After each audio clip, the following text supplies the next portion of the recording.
നമ്മുടെ രക്ഷിതാവും കർത്താവുമായ യേശു ക്രിസ്തുവിൻ്റെ പരിശുദ്ധ നാമത്തിൽ എല്ലാ വാത്സല്യ സഹോദരങ്ങളെയും വന്ദനം ചെയ്യുകയാണ്.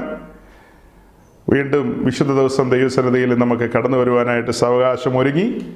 കഴിഞ്ഞ ആഴ്ചയിൽ ഞാൻ മറ്റൊരു ചർച്ചിൽ എനിക്ക് പോകേണ്ടതുണ്ടായിരുന്നു. ആ കാരണത്താൽ അവിടുത്തെ ആരാധനയൊക്കെ കഴിഞ്ഞു വന്നപ്പോൾ പ്രതീക്ഷിച്ചതുപോലെ ഇവിടെ ജോയിൻ ചെയ്യാനായിട്ട് എനിക്ക് സാധിച്ചില്ല.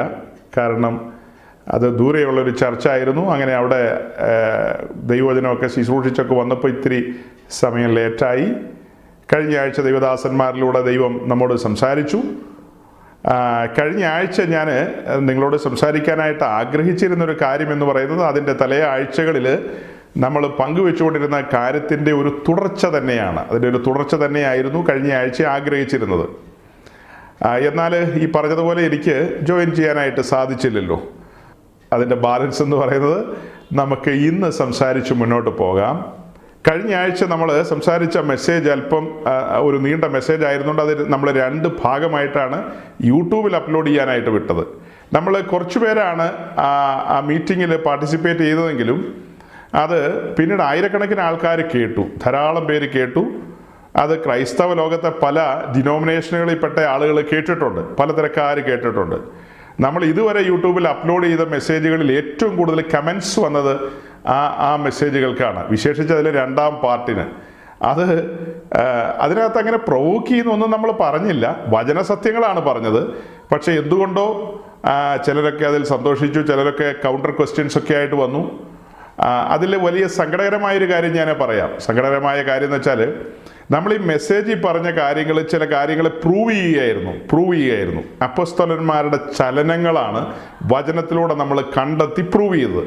അതിന് പിൻബലമായിട്ട് റെഫറൻസ് വെച്ചിട്ടല്ലേ പറയുന്നത്, ചുമ്മാതെ പറയല്ലോ.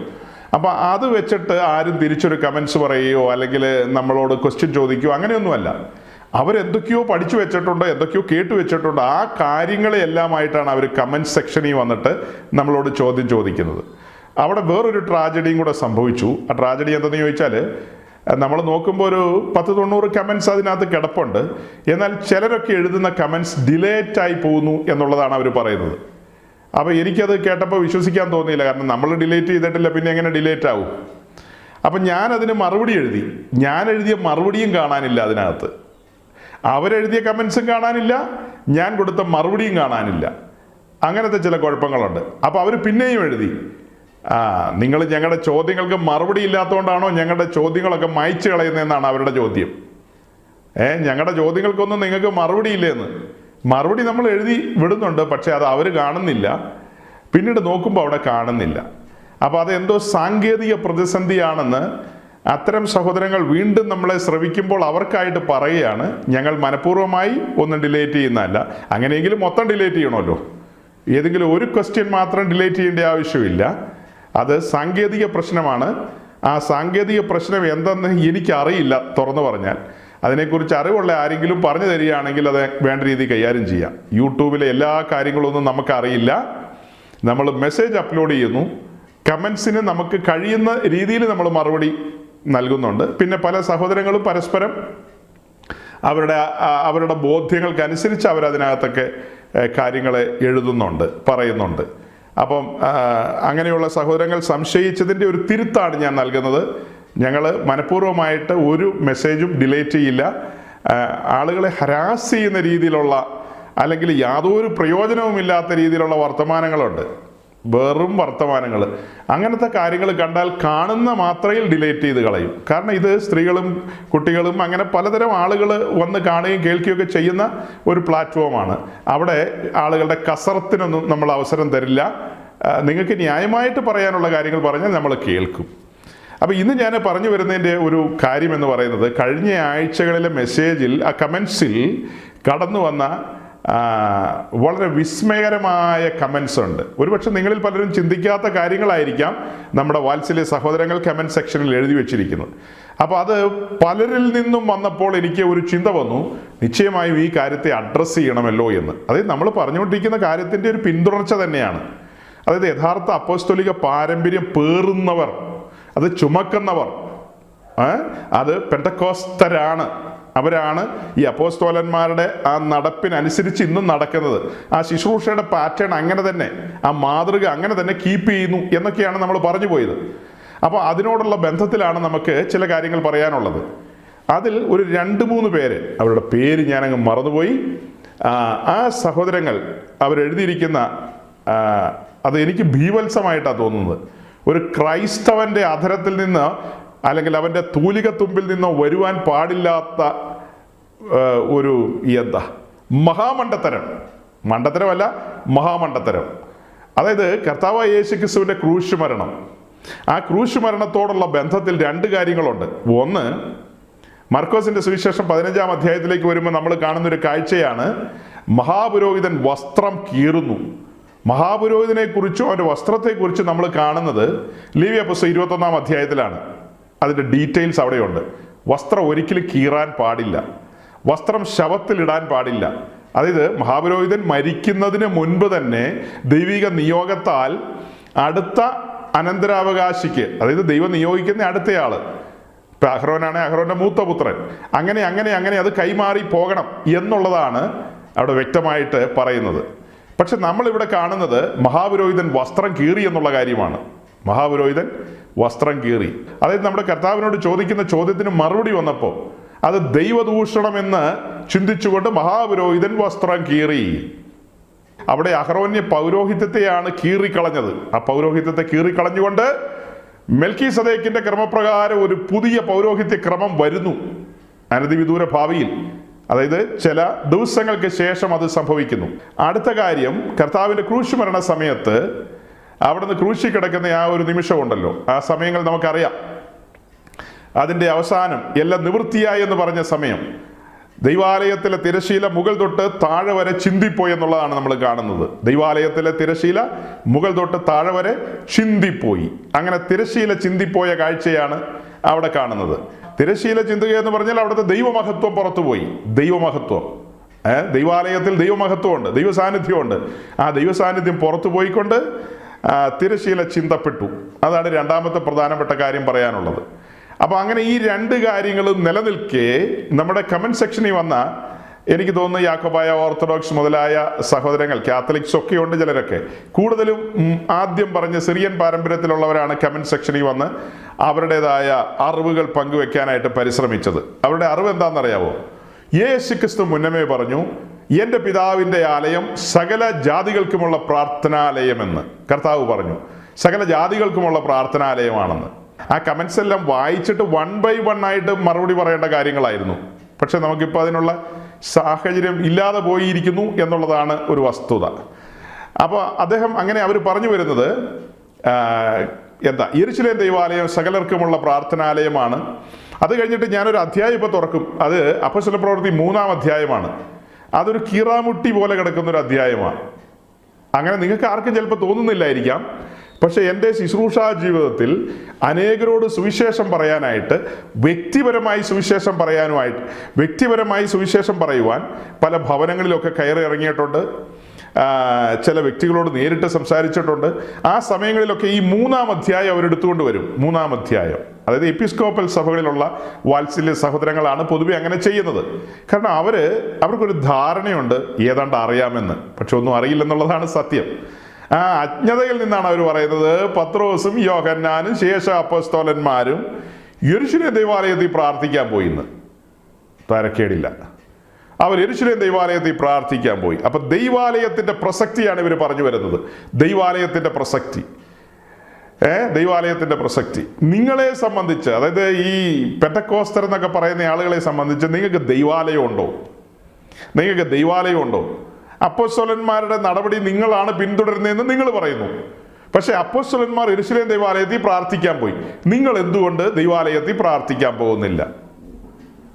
അത് കേൾക്കുമ്പോൾ ബിഗ് ക്വസ്റ്റ്യൻ ആയിട്ട് തോന്നും. പക്ഷെ അത് കഴമ്പില്ലാത്ത ക്വസ്റ്റ്യനാണ്. ഇവിടെ LKG പിള്ളേർക്ക് പോലും അറിയാം അതിൻ്റെ ആൻസർ. പക്ഷെ നമ്മൾ അങ്ങനെ നമ്മൾ വിട്ടുകളയുന്നില്ല. അതിൻ്റെ ഒരു വിശദീകരണത്തിലേക്ക് നമുക്ക് പോകാം. അപ്പം ഞാൻ ഇങ്ങനെയുള്ള കാര്യങ്ങൾ പറയുമ്പോൾ പൊതുവെ ഇവരോടൊക്കെ ചോദിക്കും, നിങ്ങൾ യെരുശലേം ദൈവാലയം എന്ന് പറയുമ്പോൾ എന്താ മനസ്സിൽ ചിന്തിക്കുന്നത്? മണർകാട് പള്ളി പോലെ ഒരു പള്ളിയാണെന്നാണോ? അതേ പുതുപ്പള്ളി പള്ളി പോലെ ഒരു പള്ളിയാണെന്നാണോ നിങ്ങൾ ചിന്തിക്കുന്നത്? അതാണോ യെരുശലേം ദൈവാലയം? യെരുശലേം ദൈവാലയം എന്നൊരു വിഷയം പഠിക്കണമെങ്കിൽ അതിനു മുമ്പ് സമാഗമന കൂടാരമുണ്ട്. ഇസ്രായേലിന്റെ നടുവിൽ ദൈവത്തിന്റെ നിവാസം എന്ന നിലയിൽ സമാഗമന കൂടാരം. അതാണ് ആദ്യത്തെ പഠനത്തിന് വിധേയമാക്കേണ്ട വിഷയം. രണ്ടാമത്തെ പഠനത്തിലേക്ക് കൊണ്ടുവരേണ്ടതാണ് യെരുശലേമിലെ ദൈവാലയം. ഇത് രണ്ടും ചേർത്ത് വെച്ച് പഠിച്ചു കൊണ്ടുവരണം. അതിന്റെ സ്ട്രക്ചറിന് വ്യത്യാസം ഉണ്ടെന്നേ ഉള്ളൂ. അവിടുത്തെ ശുശ്രൂഷകളെല്ലാം ഒരുപോലെ തന്നെയാണ്. രണ്ടിടത്തെയും ശുശ്രൂഷകൾ ഒരുപോലെ തന്നെയാണ്. അപ്പം അപ്പസ്തോലന്മാർ യെരുശലേം ദൈവാലയത്തിൽ പ്രാർത്ഥിക്കാൻ പോയി എന്ന് പറഞ്ഞാൽ പിന്നെ ക്രിസ്ത്യാനിത്വത്തിന് വാല്യൂ ഇല്ല. അപ്പസ്തോലന്മാർ യെരുശലേമിലെ ദൈവാലയത്തിൽ പ്രാർത്ഥിക്കാൻ പോയി എന്ന് പറഞ്ഞാൽ പിന്നെ ക്രിസ്ത്യാനിത്വത്തിന് എന്തെങ്കിലും വാല്യൂ ഉണ്ടോ? അതിനെന്തെങ്കിലും മേന്മയോ മഹിമയോ ഉണ്ടോ? യാതൊരു മേന്മയും യാതൊരു മഹിമയില്ലെന്നുള്ളതാണ് നമുക്ക് ഡിക്ലെയർ ചെയ്യാനുള്ളത്. പക്ഷെ നമ്മുടെ ബോധ്യവും നമ്മുടെ ഉത്തമമായ ബോധ്യവും നമ്മുടെ കണ്ണ് ഒരുവനായ ദൈവം തുറന്നു തന്നു. അതുകൊണ്ട് ഈ കാര്യങ്ങളൊക്കെ ഗ്രഹിക്കാൻ പറ്റി. അപ്പോൾ ഈ സഹോദരങ്ങൾ പറയുന്നത് യെരുശലേം ദൈവാലയത്തിൽ അവർ പ്രാർത്ഥിക്കാൻ പോയി, നിങ്ങൾ പ്രാർത്ഥിക്കാൻ പോകുന്നില്ലല്ലോ, അതെന്താണ്? നിങ്ങൾ അപ്പോസ്തോലിക പാരമ്പര്യം പിന്തുടരുന്നു പറയുന്നതിൽ അർത്ഥമുണ്ടോ എന്നാണ് ചോദ്യം.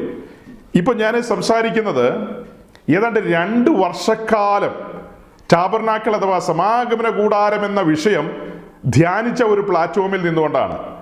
നമ്മളുടെ ന്യൂസിലാൻഡിലെ ഈ സഭയോടുള്ള ബന്ധത്തിലാണ് സമാഗമന കൂടാരം എന്ന വിഷയം നമ്മൾ ധ്യാനിച്ചത്, പഠിച്ചത്. ആ വിഷയത്തിന്റെ ഇൻട്രഡക്ഷനിലേക്ക് നമ്മൾ വന്നപ്പോൾ നമ്മൾ കണ്ട കാര്യമുണ്ട്.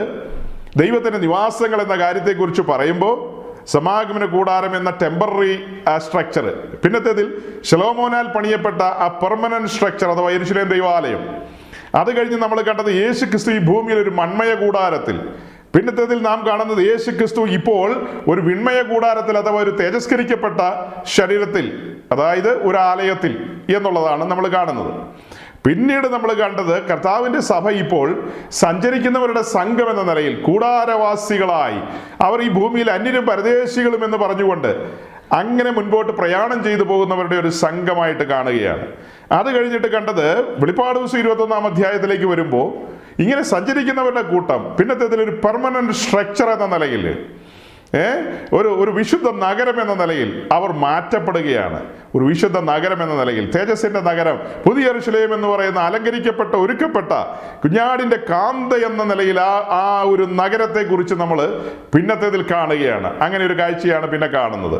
അപ്പൊ ഈ പഠനത്തിന്റെ ഒരു ഇൻട്രഡക്ഷനാണ് പറഞ്ഞത്. അതിന്റെ കൂട്ടത്തിൽ ഒരു കാര്യം കൂടെ പറഞ്ഞു. വ്യക്തിപരമായി നാം ഓരോരുത്തരും ദൈവത്തിന്റെ സഭയാണ്. പിന്നെ നാം ഇപ്പോൾ മൺമയ കൂടാരത്തിലൂടെ സഞ്ചരിച്ചുകൊണ്ടിരിക്കുന്നു. പിന്നത്തേതിൽ നാം ഒരു വിൺമയ കൂടാരത്തിലേക്ക് പ്രവേശിക്കുമെന്ന കാര്യം ഈ കൂട്ടത്തിൽ ചേർത്ത് പറഞ്ഞു. അങ്ങനെ ദൈവനിവാസം എന്ന വിഷയം അല്ലല്ലോ, അങ്ങനെ ദൈവനിവാസങ്ങൾ എന്ന വിഷയത്തെക്കുറിച്ച് ആധികാരികമായി ചിന്തിക്കുകയും ധ്യാനിക്കുകയും ചെയ്ത മനുഷ്യരാണ് നമ്മൾ. നമ്മളോട് വന്ന് പറയുകയാണ്, അപ്പോസ്തലന്മാർ യെരുശലേം ദൈവാലയത്തിൽ പ്രാർത്ഥിക്കാൻ പോയി, നിങ്ങളെന്താ പ്രാർത്ഥിക്കാൻ പോകാത്തതെന്ന്. അങ്ങനെ നമ്മൾ അവിടെ പ്രാർത്ഥിക്കാൻ പോയ കൃപയിൽ നിന്ന് നമ്മൾ വീണെന്നല്ലേ അർത്ഥം. അവിടെ പോയിട്ട് എന്ത് പ്രാർത്ഥന? ഇവർ ഈ പ്രാർത്ഥന എന്ന് പറയുന്നു. ആ പ്രാർത്ഥന എപ്പോഴാണ്, അതിൻ്റെ സമയം, എങ്ങനെയാണ് പ്രാർത്ഥിക്കുന്നത്, ഏത് രീതിയിലാണെന്നൊക്കെ ചോദിച്ചാൽ ഇവർക്ക് ആൻസർ ഒന്നുമില്ല. അവർ ഈ അധ്യായം വായിച്ചിട്ടങ്ങ് പറയുകയാണ് അവരങ്ങനെ പ്രാർത്ഥിക്കാൻ പോയിന്ന്. അങ്ങനെ അവിടെ ഉണ്ടോ സഹോദരങ്ങളെ? ഷിജുപാസ് നമുക്ക് ആ വാക്യം നോക്കിയാലോ? അപ്പോസ്തലപ്രവൃത്തി 3-ാം അധ്യായത്തിൻ്റെ 1-2 വാക്യം ഒന്ന് വായിച്ചേ. ഒരിക്കൽ പത്രോസും യോഹന്നാനും 9-ാം മണി നേരം പ്രാർത്ഥനാ സമയത്ത് ദേവാലയത്തിലേക്ക് ചെല്ലുമ്പോൾ അമ്മയുടെ ഗർഭം മുതൽ മുടന്തനായ ഒരാളെ ചിലർ ചുമന്നുകൊണ്ടുവന്ന് അവനെ ദേവാലയത്തിൽ ചെല്ലുന്നവരോട് ഭിക്ഷയാചിക്കുവാൻ സുന്ദരമെന്ന ദേവാലയ ഗോപുരത്തിൽ ദിനം പ്രതി എത്തിത്താറുണ്ട്. ഓക്കെ, ഇത് പറയുമ്പോൾ ഒരു കാര്യം കൂടെ പറയണമല്ലോ. യെരുശലേം ദൈവാലയം എന്ന് പറയുന്ന ആ മഹത്തായ സ്ട്രക്ചറിനെ കുറിച്ച് പറയുമ്പോൾ ഞാൻ പറഞ്ഞു, പുതുപ്പള്ളി പള്ളി പോലെ എടപ്പള്ളി പള്ളി പോലെയൊന്നും അല്ലാതിരിക്കുന്നത്. അതിന് നിർമ്മിതിക്ക് വ്യത്യാസമുണ്ട്. ആ ആലയം എന്ന് പറയുന്നതിന് 3 ഭാഗമാണ്. അതിന് പ്രാകാരമുണ്ട് അഥവാ കോട്ടിയാട്, പിന്നീട് holy place, most holy place, ഇങ്ങനെ 3ആയിട്ട് തിരിച്ചിരിക്കുകയാണ്. ഈ സെയിം സ്ട്രക്ചർ തന്നെയാണ് സമാഗമന കൂടാരത്തിനും. അപ്പോൾ അങ്ങനെ യെരുശലേം ദൈവാലയത്തിന് ഇങ്ങനെ 3 ഭാഗമുണ്ട്. 3 ഭാഗം. അതിൻ്റെ പ്രാകാരത്തിലാണ് ബലിപീഠം ഇരിക്കുന്നത്. പ്രാകാരത്തിൽ തന്നെയാണ് മോൾട്ടൻ സീ അഥവാ താമ്രക്കടലിരിക്കുന്നത്. സമാഗമന കൂടാരത്തിലേക്ക് വരുമ്പോൾ താമ്രക്കടലിന് പകരം അവിടെ ഇരിക്കുന്നത് താമ്ര തൊട്ടിയാണ്. സമാഗമന കൂടാരത്തിലേക്ക് വരുമ്പോൾ താമ്രക്കടലിന് പകരം അവിടെ ഇരിക്കുന്നത് താമ്ര തൊട്ടിയാണ്. അങ്ങനെ ഒരു ചെറിയ വ്യത്യാസം, ചെറുതല്ല വലിയ വ്യത്യാസം ആ കാര്യത്തിലുണ്ട്. അതിന് രണ്ടിൻ്റെ ഉദ്ദേശശുദ്ധി ഒന്ന് തന്നെയാണ്. അപ്പോൾ ഇത് രണ്ടും പ്രാകാരത്തിലിരിക്കുകയാണ്. അങ്ങനെ അത് പ്രാകാരത്തിലിരിക്കുമ്പോൾ സാമാന്യ ജനത്തിന് കടന്നു വരാവുന്ന ആ കാര്യത്തെക്കുറിച്ച് ചിന്തിക്കേണ്ടതുണ്ട് സാമാന്യ ജനത്തിന്. അപ്പോൾ ഈ പ്രാകാരത്തിൻ്റെ അകത്തേക്ക് കടന്നു വന്ന് യാഗപീഠത്തോട് ചേർന്ന് നിന്ന് ശുശ്രൂഷിക്കാൻ കഴിയുന്നത് അഹരോന്റെ പുത്രന്മാരായ പുരോഹിതന്മാർക്ക് മാത്രമാണ്. കമൻ്റൊക്കെ എഴുതുന്നവർ കേട്ടിട്ട് എഴുതണം കേട്ടോ, ചുമ്മാ എഴുതരുത്, ദൈവത്തെ ഓർത്ത് കാര്യങ്ങളെ കേട്ടിട്ട് പഠിച്ചിട്ട് എഴുതണം. അപ്പം അഹരോന്റെ പുത്രന്മാരായ പുരോഹിതന്മാർക്ക് മാത്രമാണ് യാഗപീഠത്തെ സ്പർശിക്കാനോ അതിൽ ശുശ്രൂഷിക്കുവാനോ കഴിയുന്നത്. അത് പ്രാകാരത്തിൽ തന്നെയാണ് ഇരിക്കുന്നത്. അത് കഴിഞ്ഞിട്ട് തൊട്ട് ബാക്കിൽ, അതായത് അത് കഴിഞ്ഞിട്ട് അതിൻ്റെ പിന്നിൽ അണിനിരക്കുന്നവരെ കുറിച്ച് 1 by 1 ആയിട്ട് പറഞ്ഞാൽ, ലേവിയുടെ മക്കളായ, ലേവിക്ക് 3 മക്കളുണ്ടെന്ന് നമുക്കറിയാം. അതിൽ ഗെർശോന്യര്, കെഹാത്യര്, മെരാര്യര്, ഇങ്ങനെ ഈ 3 മക്കൾക്കും അവരുടെ ധാരാളം മക്കളുണ്ടല്ലോ, അവർക്കെല്ലാം നിൽക്കാവുന്ന സ്പേസ് ഉണ്ട്. അതാണ് ലേവ്യരുടെ കോർട്ട്യാർഡ് എന്ന് പറയും, ലേവ്യരുടെ പ്രാകാരം. അവരവിടെയാണ് നിൽക്കേണ്ടത്. അവർ ഈ അഹരോന്റെ പുത്രന്മാരായ പുരോഹിതന്മാരെ ശുശ്രൂഷയിൽ സഹായിക്കുക എന്നുള്ളതാണ്. അതായത് ഈ മൃഗത്തെ അറുത്ത് കഴിയുമ്പോൾ അതിൻ്റെ തോലുരിക്കുക, അതിനെ ഘട്ടഘട്ടമായി നുറുക്കുക, കഴുകാൻ സഹായിക്കുക എന്നു വേണ്ട ഇത്യാദി കാര്യങ്ങളൊക്കെ, വിറക് കീറുക, വിറക് കൊണ്ടുവരിക, അതായത് യാഗപീഠത്തിന് അടുക്കിലേക്ക് വിറക് കൊണ്ടുവരിക. യാഗപീഠത്തിൽ ശുശ്രൂഷിക്കാൻ പറ്റില്ലെന്നേ ഉള്ളൂ. ഇങ്ങനെയുള്ള ഒത്തിരി കാര്യങ്ങളിൽ, അതുപോലെ മേശമേലിരിക്കുന്ന അപ്പം ചുടാനും അങ്ങനെയൊക്കെയുള്ള ഒത്തിരി കാര്യങ്ങളുണ്ട്. അങ്ങനെ ഈ പലവിധമായ കാര്യങ്ങൾക്ക് സഹായവൃന്ദമായിട്ട് നിൽക്കുന്നവരാണ് ലേവ്യ പുരോഹിതന്മാർ. അവരെ ലേവ്യരെന്ന് വിളിക്കും. ചില സ്ഥലത്ത് ലേവ്യ പുരോഹിതന്മാരെന്നും പറയും. അവർ ആക്ച്വലി പുരോഹിതന്മാരല്ല, അഹരോന്റെ പുത്രന്മാരാണ് പുരോഹിതന്മാർ. എന്നാൽ ഇവരെ ഇങ്ങനെ സംബോധന ചെയ്യുന്നുണ്ടെന്നുള്ളത് ഒരു വാസ്തവം തന്നെയാണ്. അതിൻ്റെ പിന്നിൽ ഇസ്രായേലിലെ പുരുഷന്മാർ നിൽക്കും. അതാണ് പുരുഷന്മാരുടെ കോർട്ട്യാർഡ്, അതായത് ജെൻസ് കോർട്ട്യാർഡ് അല്ലെങ്കിൽ പുരുഷന്മാരുടെ പ്രാകാരം. അത് കഴിഞ്ഞ് സ്ത്രീകളുടെ പ്രാകാരം. അതിനും ദൂരെയാണ് ജാതികളുടെ കോർട്ട്യാർഡുണ്ട്, ജെൻഡൈൽസിൻ്റെ. അവിടെ ചുറ്റുമുള്ള മറ്റ് ജാതികളുണ്ടല്ലോ, ആ ജാതികൾക്ക് ദൈവസന്നിധി കടന്നു വന്ന് നിൽക്കാവുന്ന ഒരു സ്പേസ് ഉണ്ട്. അത് വളരെ ദൂരെയാണ്. അതുകൊണ്ടാണ് അവരെ ദൂരസ്ഥരെന്ന് വിളിക്കുന്നത്. ഇവര് ഈ ഇസ്രായേലിന് കുറച്ചും കൂടി അടുത്ത് നിൽക്കുന്നതുകൊണ്ടാണ് എഫേസ് ലേഖനത്തിൽ അവരെ സമീപസ്ഥരെന്ന് വിളിക്കുന്നത്. അവർ സമീപസ്ഥരാണ്. കുറച്ചും കൂടെ യാഗപീഠത്തോട് അടുത്ത് വരുന്നത് ഈ ഇസ്രായേൽ ജനമാണ്. അതേസമയം ബാക്കിയുള്ളവർ കുറച്ച് അകലത്തിലാണ് നിൽക്കുന്നത്. ഇതാണ് പൊസിഷൻ. സഹോദരങ്ങൾക്ക് കാര്യം മനസ്സിലായല്ലോ. 12 ഗോത്രത്തിൽപ്പെട്ട ഒരുവനാണ് പത്രോസ്. യോഹന്നാനും അങ്ങനെ തന്നെയാണ്. അവര് ഏത് ഗോത്രത്തിൽപ്പെട്ടവരാണെങ്കിലും, അതായത് ലേവ്യ ഗോത്രത്തിന് വെളിയിലാണ് അവര്, അതിന് വെളിയിലുള്ള ഏത് ഗോത്രക്കാരാണെങ്കിലും പുരുഷന്മാരുടെ പ്രാകാരം വരെ അവർക്ക് വരാൻ കഴിയും. പുരുഷന്മാരുടെ പ്രാകാരം വരെ വരാൻ കഴിയും. അപ്പൊ ഈ പ്രാർത്ഥനാ സമയത്ത് വന്നെന്ന് പറഞ്ഞാൽ യഹൂദന്മാരെ സംബന്ധിച്ച്, ഇസ്രായേലിനെ സംബന്ധിച്ച് ദൈവം നിയമിച്ചാക്കിയിരിക്കുന്ന അവരുടെ ശുശ്രൂഷാ രീതികളുണ്ട്. അവരുടെ പ്രഭാത യാഗ സമയം എന്ന് പറയുന്നത് രാവിലെ 9 മണിയാണ്, അഥവാ 3-ാം മണി നേരമാണ്. 3-ാം മണി നേരത്താണ് പ്രഭാതയാഗത്തിന്റെ സമയം. പ്രഭാതയാഗം അർപ്പിക്കുവാനായിട്ട് പുരോഹിതൻ അതിന് മുൻപേ കാലേ കൂട്ടി കടന്നു വരും. അങ്ങനെ കടന്നു വന്ന് ഈ യാഗം അർപ്പിക്കുന്നതിന് മുമ്പുള്ള കാര്യങ്ങളൊക്കെ സെറ്റ് ചെയ്യണമല്ലോ. ആ കാര്യങ്ങളൊക്കെ ക്രമീകരിച്ച് യാഗമൃഗത്തെ കൊണ്ടുവന്ന്, അതായത് പലരും യാഗം അർപ്പിക്കാൻ മൃഗങ്ങളുമായിട്ട് വരും, അതൊക്കെ പിന്നാലെ അർപ്പിക്കുന്ന കാര്യമാണ്. അതല്ലാതെ മനുഷ്യര്, പുറമേയുള്ളവര്, അതായത് ഇസ്രായേലിലെ സാമാന്യ ജനം യാഗമൃഗത്തെ കൊണ്ടുവരിക എന്നുള്ളതല്ല. അതല്ലാതെ തന്നെ നിരന്തര ഹോമയാഗം എന്ന് പറയുന്ന നിലയിൽ കണ്ടിന്യൂവൽ ബേൺ സാക്രിഫൈസ് നടക്കുന്ന ഇടമാണത്. അപ്പൊ ആ നിരന്തര ഹോമയാഗത്തിന് വേണ്ടി രാവിലെ 9 മണിക്കും സന്ധ്യായാഗത്തിന്റെ സമയം വൈകിട്ട് 3 മണിക്കും അങ്ങനെ 2 യാഗങ്ങളാണ് നടക്കുന്നത്. അങ്ങനെ യാഗം അർപ്പിച്ച് യാഗരക്തവുമായി പുരോഹിതൻ വിശുദ്ധ സ്ഥലത്ത് കടന്നു പോകും. വിശുദ്ധ സ്ഥലത്ത് ആ രക്തം തളിക്കുന്നു. രക്തം തളിച്ച് ധൂപം അർപ്പിച്ച് അങ്ങനെ അതിൻ്റെ ഓരോരോ കാര്യങ്ങളുണ്ട്. അങ്ങനെയാണ് മടങ്ങി വരുന്നത്. അങ്ങനെ ചീട്ട് വീണ സമയത്ത്, കൂറിന്റെ ക്രമപ്രകാരം ചീട്ട് വീണ സമയത്ത് അബിയാക്കൂറിലുള്ള സെഖര്യാവ് ഇതുപോലെ യാഗം അർപ്പിച്ച് പിന്നത്തേതിൽ ധൂപം അർപ്പിക്കാനായിട്ട്, അഥവാ പരിമള ധൂപം അർപ്പിക്കാനായിട്ട് ഹോളി പ്ലേസിലേക്ക് കടന്നുപോയി, വിശുദ്ധ സ്ഥലത്തേക്ക് കടന്നുപോയി. അങ്ങനെ ധൂപം അർപ്പിക്കുന്ന സമയത്താണ് ഈ പുരോഹിതൻ തനിക്ക് വേണ്ടി പ്രാർത്ഥിക്കുന്നതും ഇസ്രായേലിലെ സകല ജനത്തിനു വേണ്ടി പ്രാർത്ഥിക്കുന്നതും ധൂപപീഠത്തിന് അവിടെ നിന്നുകൊണ്ടാണ്. ധൂപപീഠം എന്താ കാണിക്കുന്നത്? ഇന്റർസെസറിയാണ് കാണിക്കുന്നത്. മധ്യസ്ഥതയാണ് ധൂപപീഠം കാണിക്കുന്നത്. അവിടെ നിന്നുകൊണ്ട് സെഖര്യാവ് പ്രാർത്ഥിക്കുന്ന സമയത്ത് ദൂതൻ വെളിപ്പെട്ട് സെഖര്യാവിനോട് സംസാരിക്കുന്നത് നമ്മൾ കണ്ടിട്ടുണ്ട്, കേട്ടിട്ടുണ്ട്. അപ്പൊ പശ്ചാത്തലം മനസ്സിലായില്ലേ? ഇത് ഗ്രഹിക്കാൻ വേണ്ടിയിട്ടാണ് ഇങ്ങനെ താഴേന്ന് മുതൽ പറഞ്ഞു കൊണ്ടുവരുന്നത്.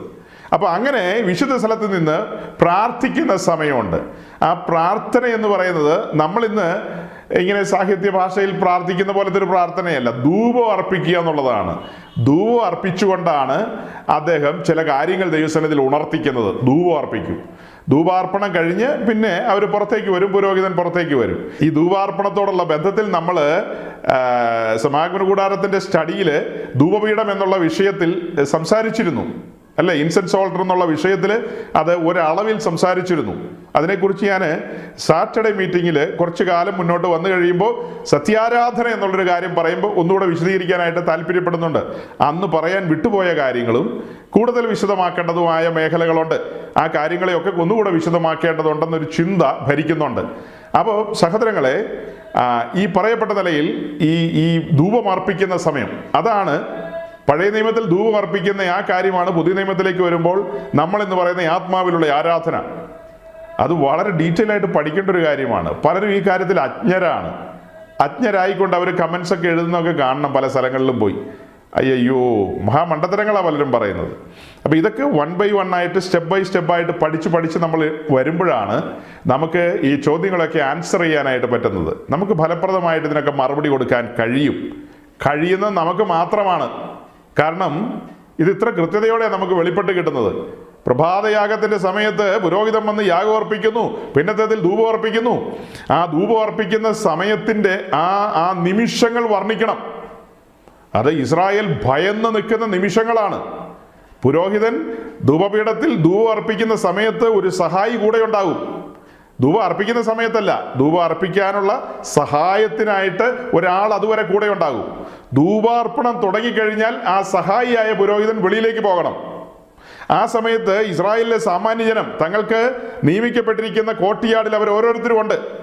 അവരെല്ലാം അവിടെയുണ്ട്. അവർ നിൽക്കുന്നിടത്ത് ഒരടി പിന്നിലേക്ക് മാറി അവർ ദൈവസന്നിധിയിൽ നെടുമ്പാട് വീണ് കിടക്കുന്ന നിമിഷമാണ്. കാരണം ഈ പുരോഹിതൻ ധൂപം അർപ്പിച്ചിട്ട് മടങ്ങി വരുമെന്ന് ഗ്യാരണ്ടിയില്ല. ഈ പ്രാകാരത്തിൽ നിൽക്കുന്ന ഇസ്രായേലിയൻ വീട്ടിൽ പോകുമെന്ന് പോലും ഗ്യാരണ്ടിയില്ല. അതുപോലെ ഭക്തിക്കൊത്ത് കടന്നു വരണം, വിശുദ്ധിയിൽ കടന്നു വരണം. അങ്ങനെ ഒരു ഇടമാണിത്. അങ്ങനെ ഭക്തിക്കൊത്ത് കടന്നു വരേണ്ട ഒരു ഇടമാണ്. അങ്ങനെ ആ വിശുദ്ധിയിൽ കടന്നു വരേണ്ട ഒരു സ്ഥലമാണിത്.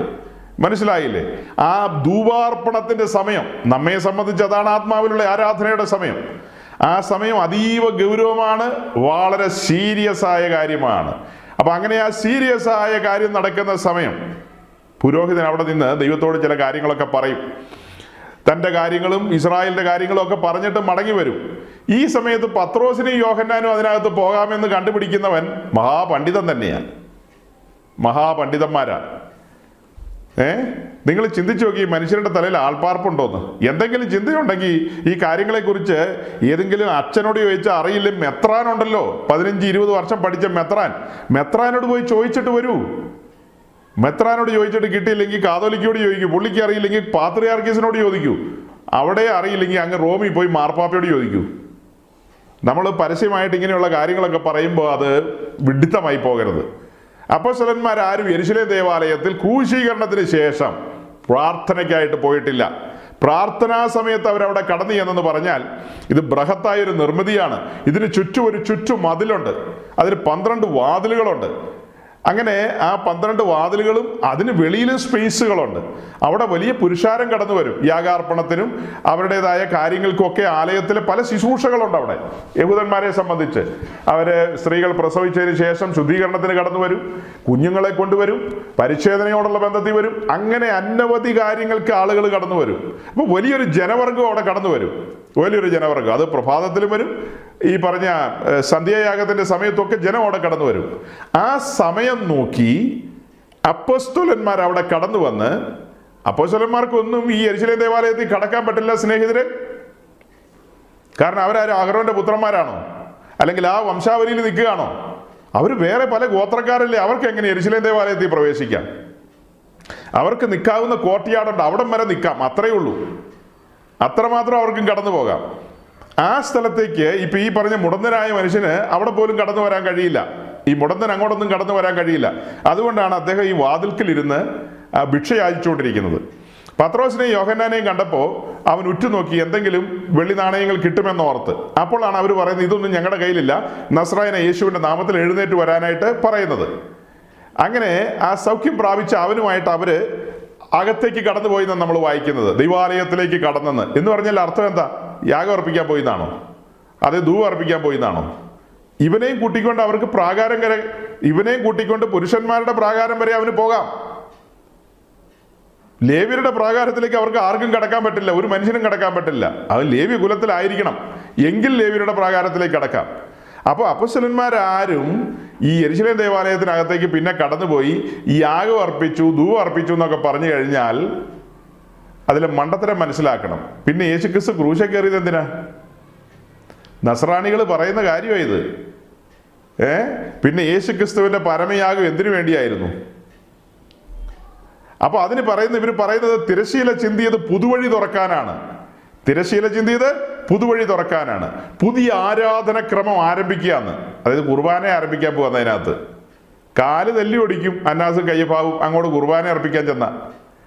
ഓർത്തഡോക്സുകാരനെയും കത്തോലിക്കിനെയൊക്കെ ഓടിക്കുന്ന വഴി കാണില്ല. യേശുക്രിസ്തു ക്രൂശിതനായി എന്ന് കരുതി യഹൂദന്മാരത് അംഗീകരിച്ചിട്ടില്ല. അവരതൊരിക്കലും അക്സെപ്റ്റ് ചെയ്യുന്നില്ല. അതൊരു ദിവ്യമായ ബലിയായിരുന്നെന്നും ഒരു പരമയാഗമായിരുന്നെന്നും ഒരു യഹൂദനും സമ്മതിക്കുന്നില്ല. അവരത് അംഗീകരിക്കുന്നില്ല. അംഗീകരിക്കുന്ന ആരാ? നമ്മൾ ദൈവമക്കളല്ലേ അത് അംഗീകരിക്കുന്നുള്ളൂ. ക്രിസ്തീയ ലോകത്തുള്ളവരല്ലേ അത് അംഗീകരിക്കുന്നത്. യഹൂദൻ അത് അംഗീകരിക്കുന്നുണ്ടോ? അപ്പൊ ഈ ക്രൂശുമരണത്തിൽ ഈ തിരശ്ശീല ചിന്തിപ്പോയി. അതിനും മണിക്കൂറുകൾക്ക് മുമ്പ് മഹാപുരോഹിതന്റെ വസ്ത്രം കീറി സ്ഥിതിക്ക് ഇനി എന്ത് ചെയ്യും? ഇനി എന്നെ ഒരു തുന്നൽക്കാരനെ വിളിച്ചിട്ട് ആ കീറൽ തുന്നണം, അത്ര തന്നെ.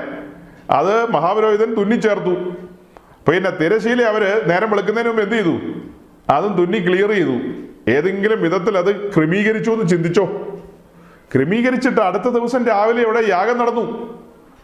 യേശുക്രിസ്തുവിന്റെ ബലിമരണത്തിന് ശേഷം നെക്സ്റ്റ് ഡേ അടുത്ത ദിവസവും അവരവിടെ യാഗം നടത്തി.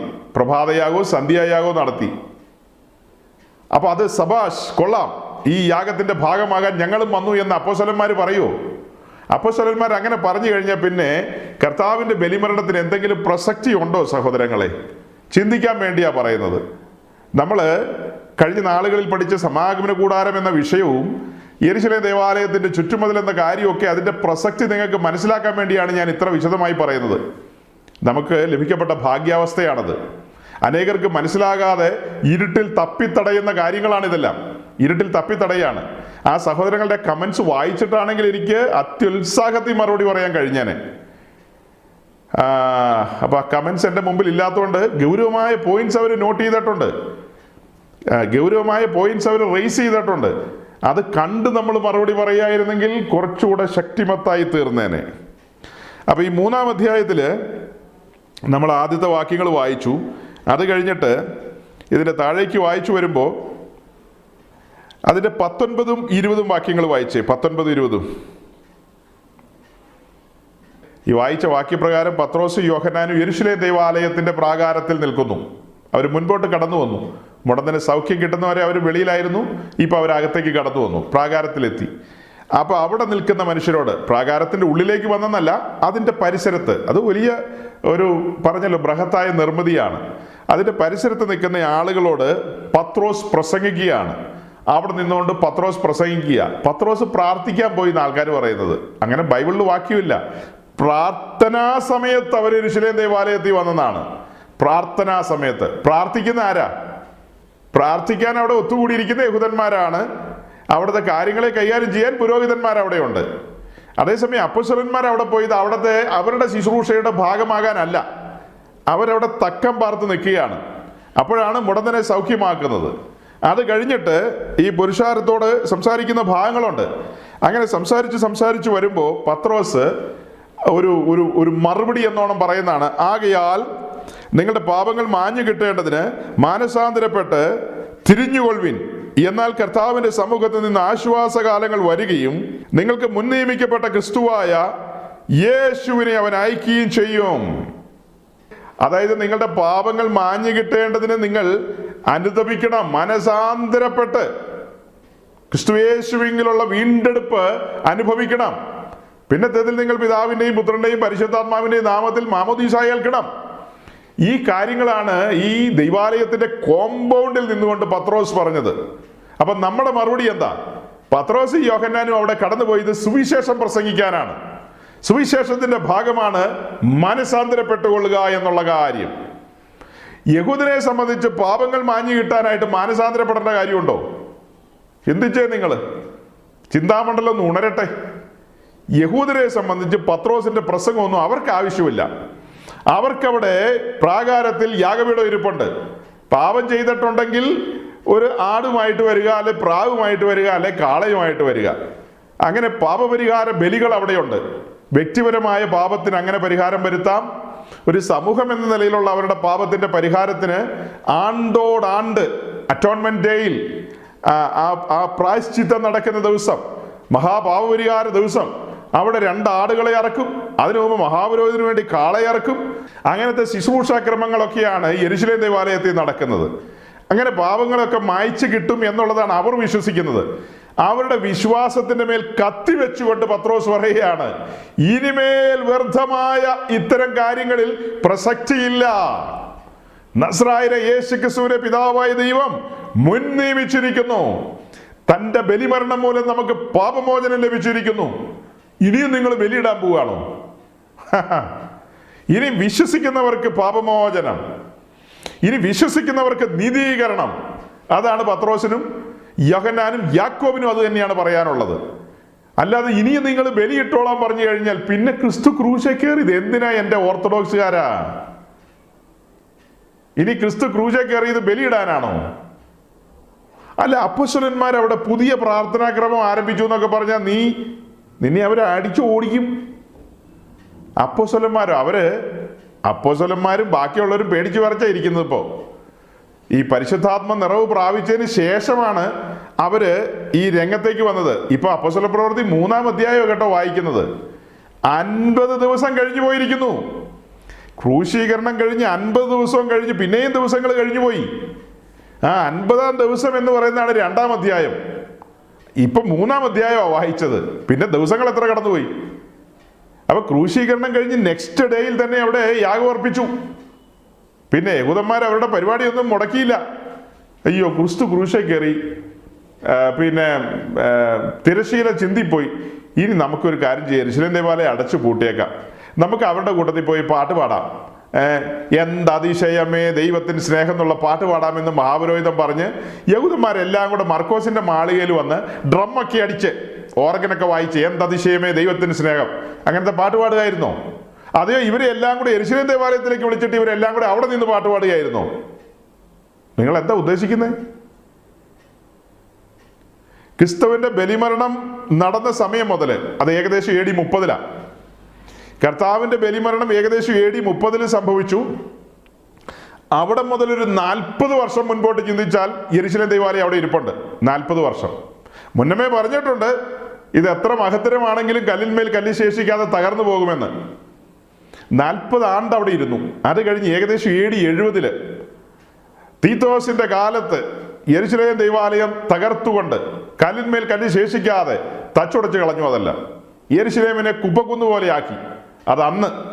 അപ്പൊ അതുവരെയുള്ള ഈ 40 വർഷക്കാലം യഹൂദന്മാർ, അവരുടെ പിതാക്കന്മാർ അവരെ പഠിപ്പിച്ച പ്രാക്ടീസുകൾ തന്നെയാണ് അവിടെ അനുവർത്തിച്ചത്. അവിടെ അപ്പോസ്തലന്മാർക്കൊന്നും ഒരു പ്രവേശനവും അവിടുത്തെ ശുശ്രൂഷകളിൽ ഇല്ല. അവർക്ക് യഹൂദ പശ്ചാത്തലത്തിൽ ജനിച്ചു വളർന്നു എന്ന കാരണത്താൽ അവർ യാഗം അർപ്പിക്കുമ്പോഴും ധൂപം അർപ്പിക്കുമ്പോഴും പ്രാകാരത്തിൽ പോയി അതിന്റെ വാസന അടിച്ചിട്ട് വീട്ടിൽ പോകാം. അതല്ലാതെ അവരുടെ പ്രസംഗമോ പഠിപ്പീരൊന്നും യെരുശലേം ദേവാലയത്തിന് അകത്ത് നടക്കില്ല.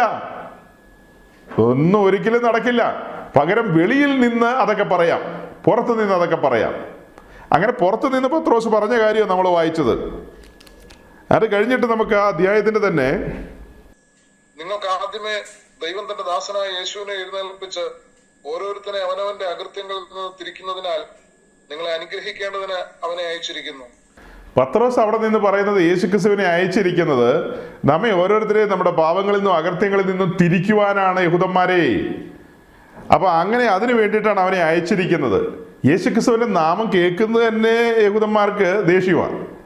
അപ്പോഴാണ് യേശുക്രിസ്തുവിനെ കുറിച്ച് അവിടെ നിന്ന് പത്രോസ് പ്രസംഗിക്കുന്നത്. അത് കഴിഞ്ഞ് 4-ാം അധ്യായത്തിലേക്ക് വരുമ്പോൾ അവൻ ജനത്തോട് സംസാരിച്ചു കൊണ്ടിരിക്കുമ്പോൾ തന്നെ പുരോഹിതന്മാരും ദൈവാലയത്തിലെ പടനായകന്മാരും സദൂക്യരും അവരുടെ നേരെ വന്നു. അവർ ജനത്തെ ഉപദേശിക്കുകയും, 2-ാം വാക്യം വായിച്ച് ശേഷിച്ചു പാസ്റ്റേ.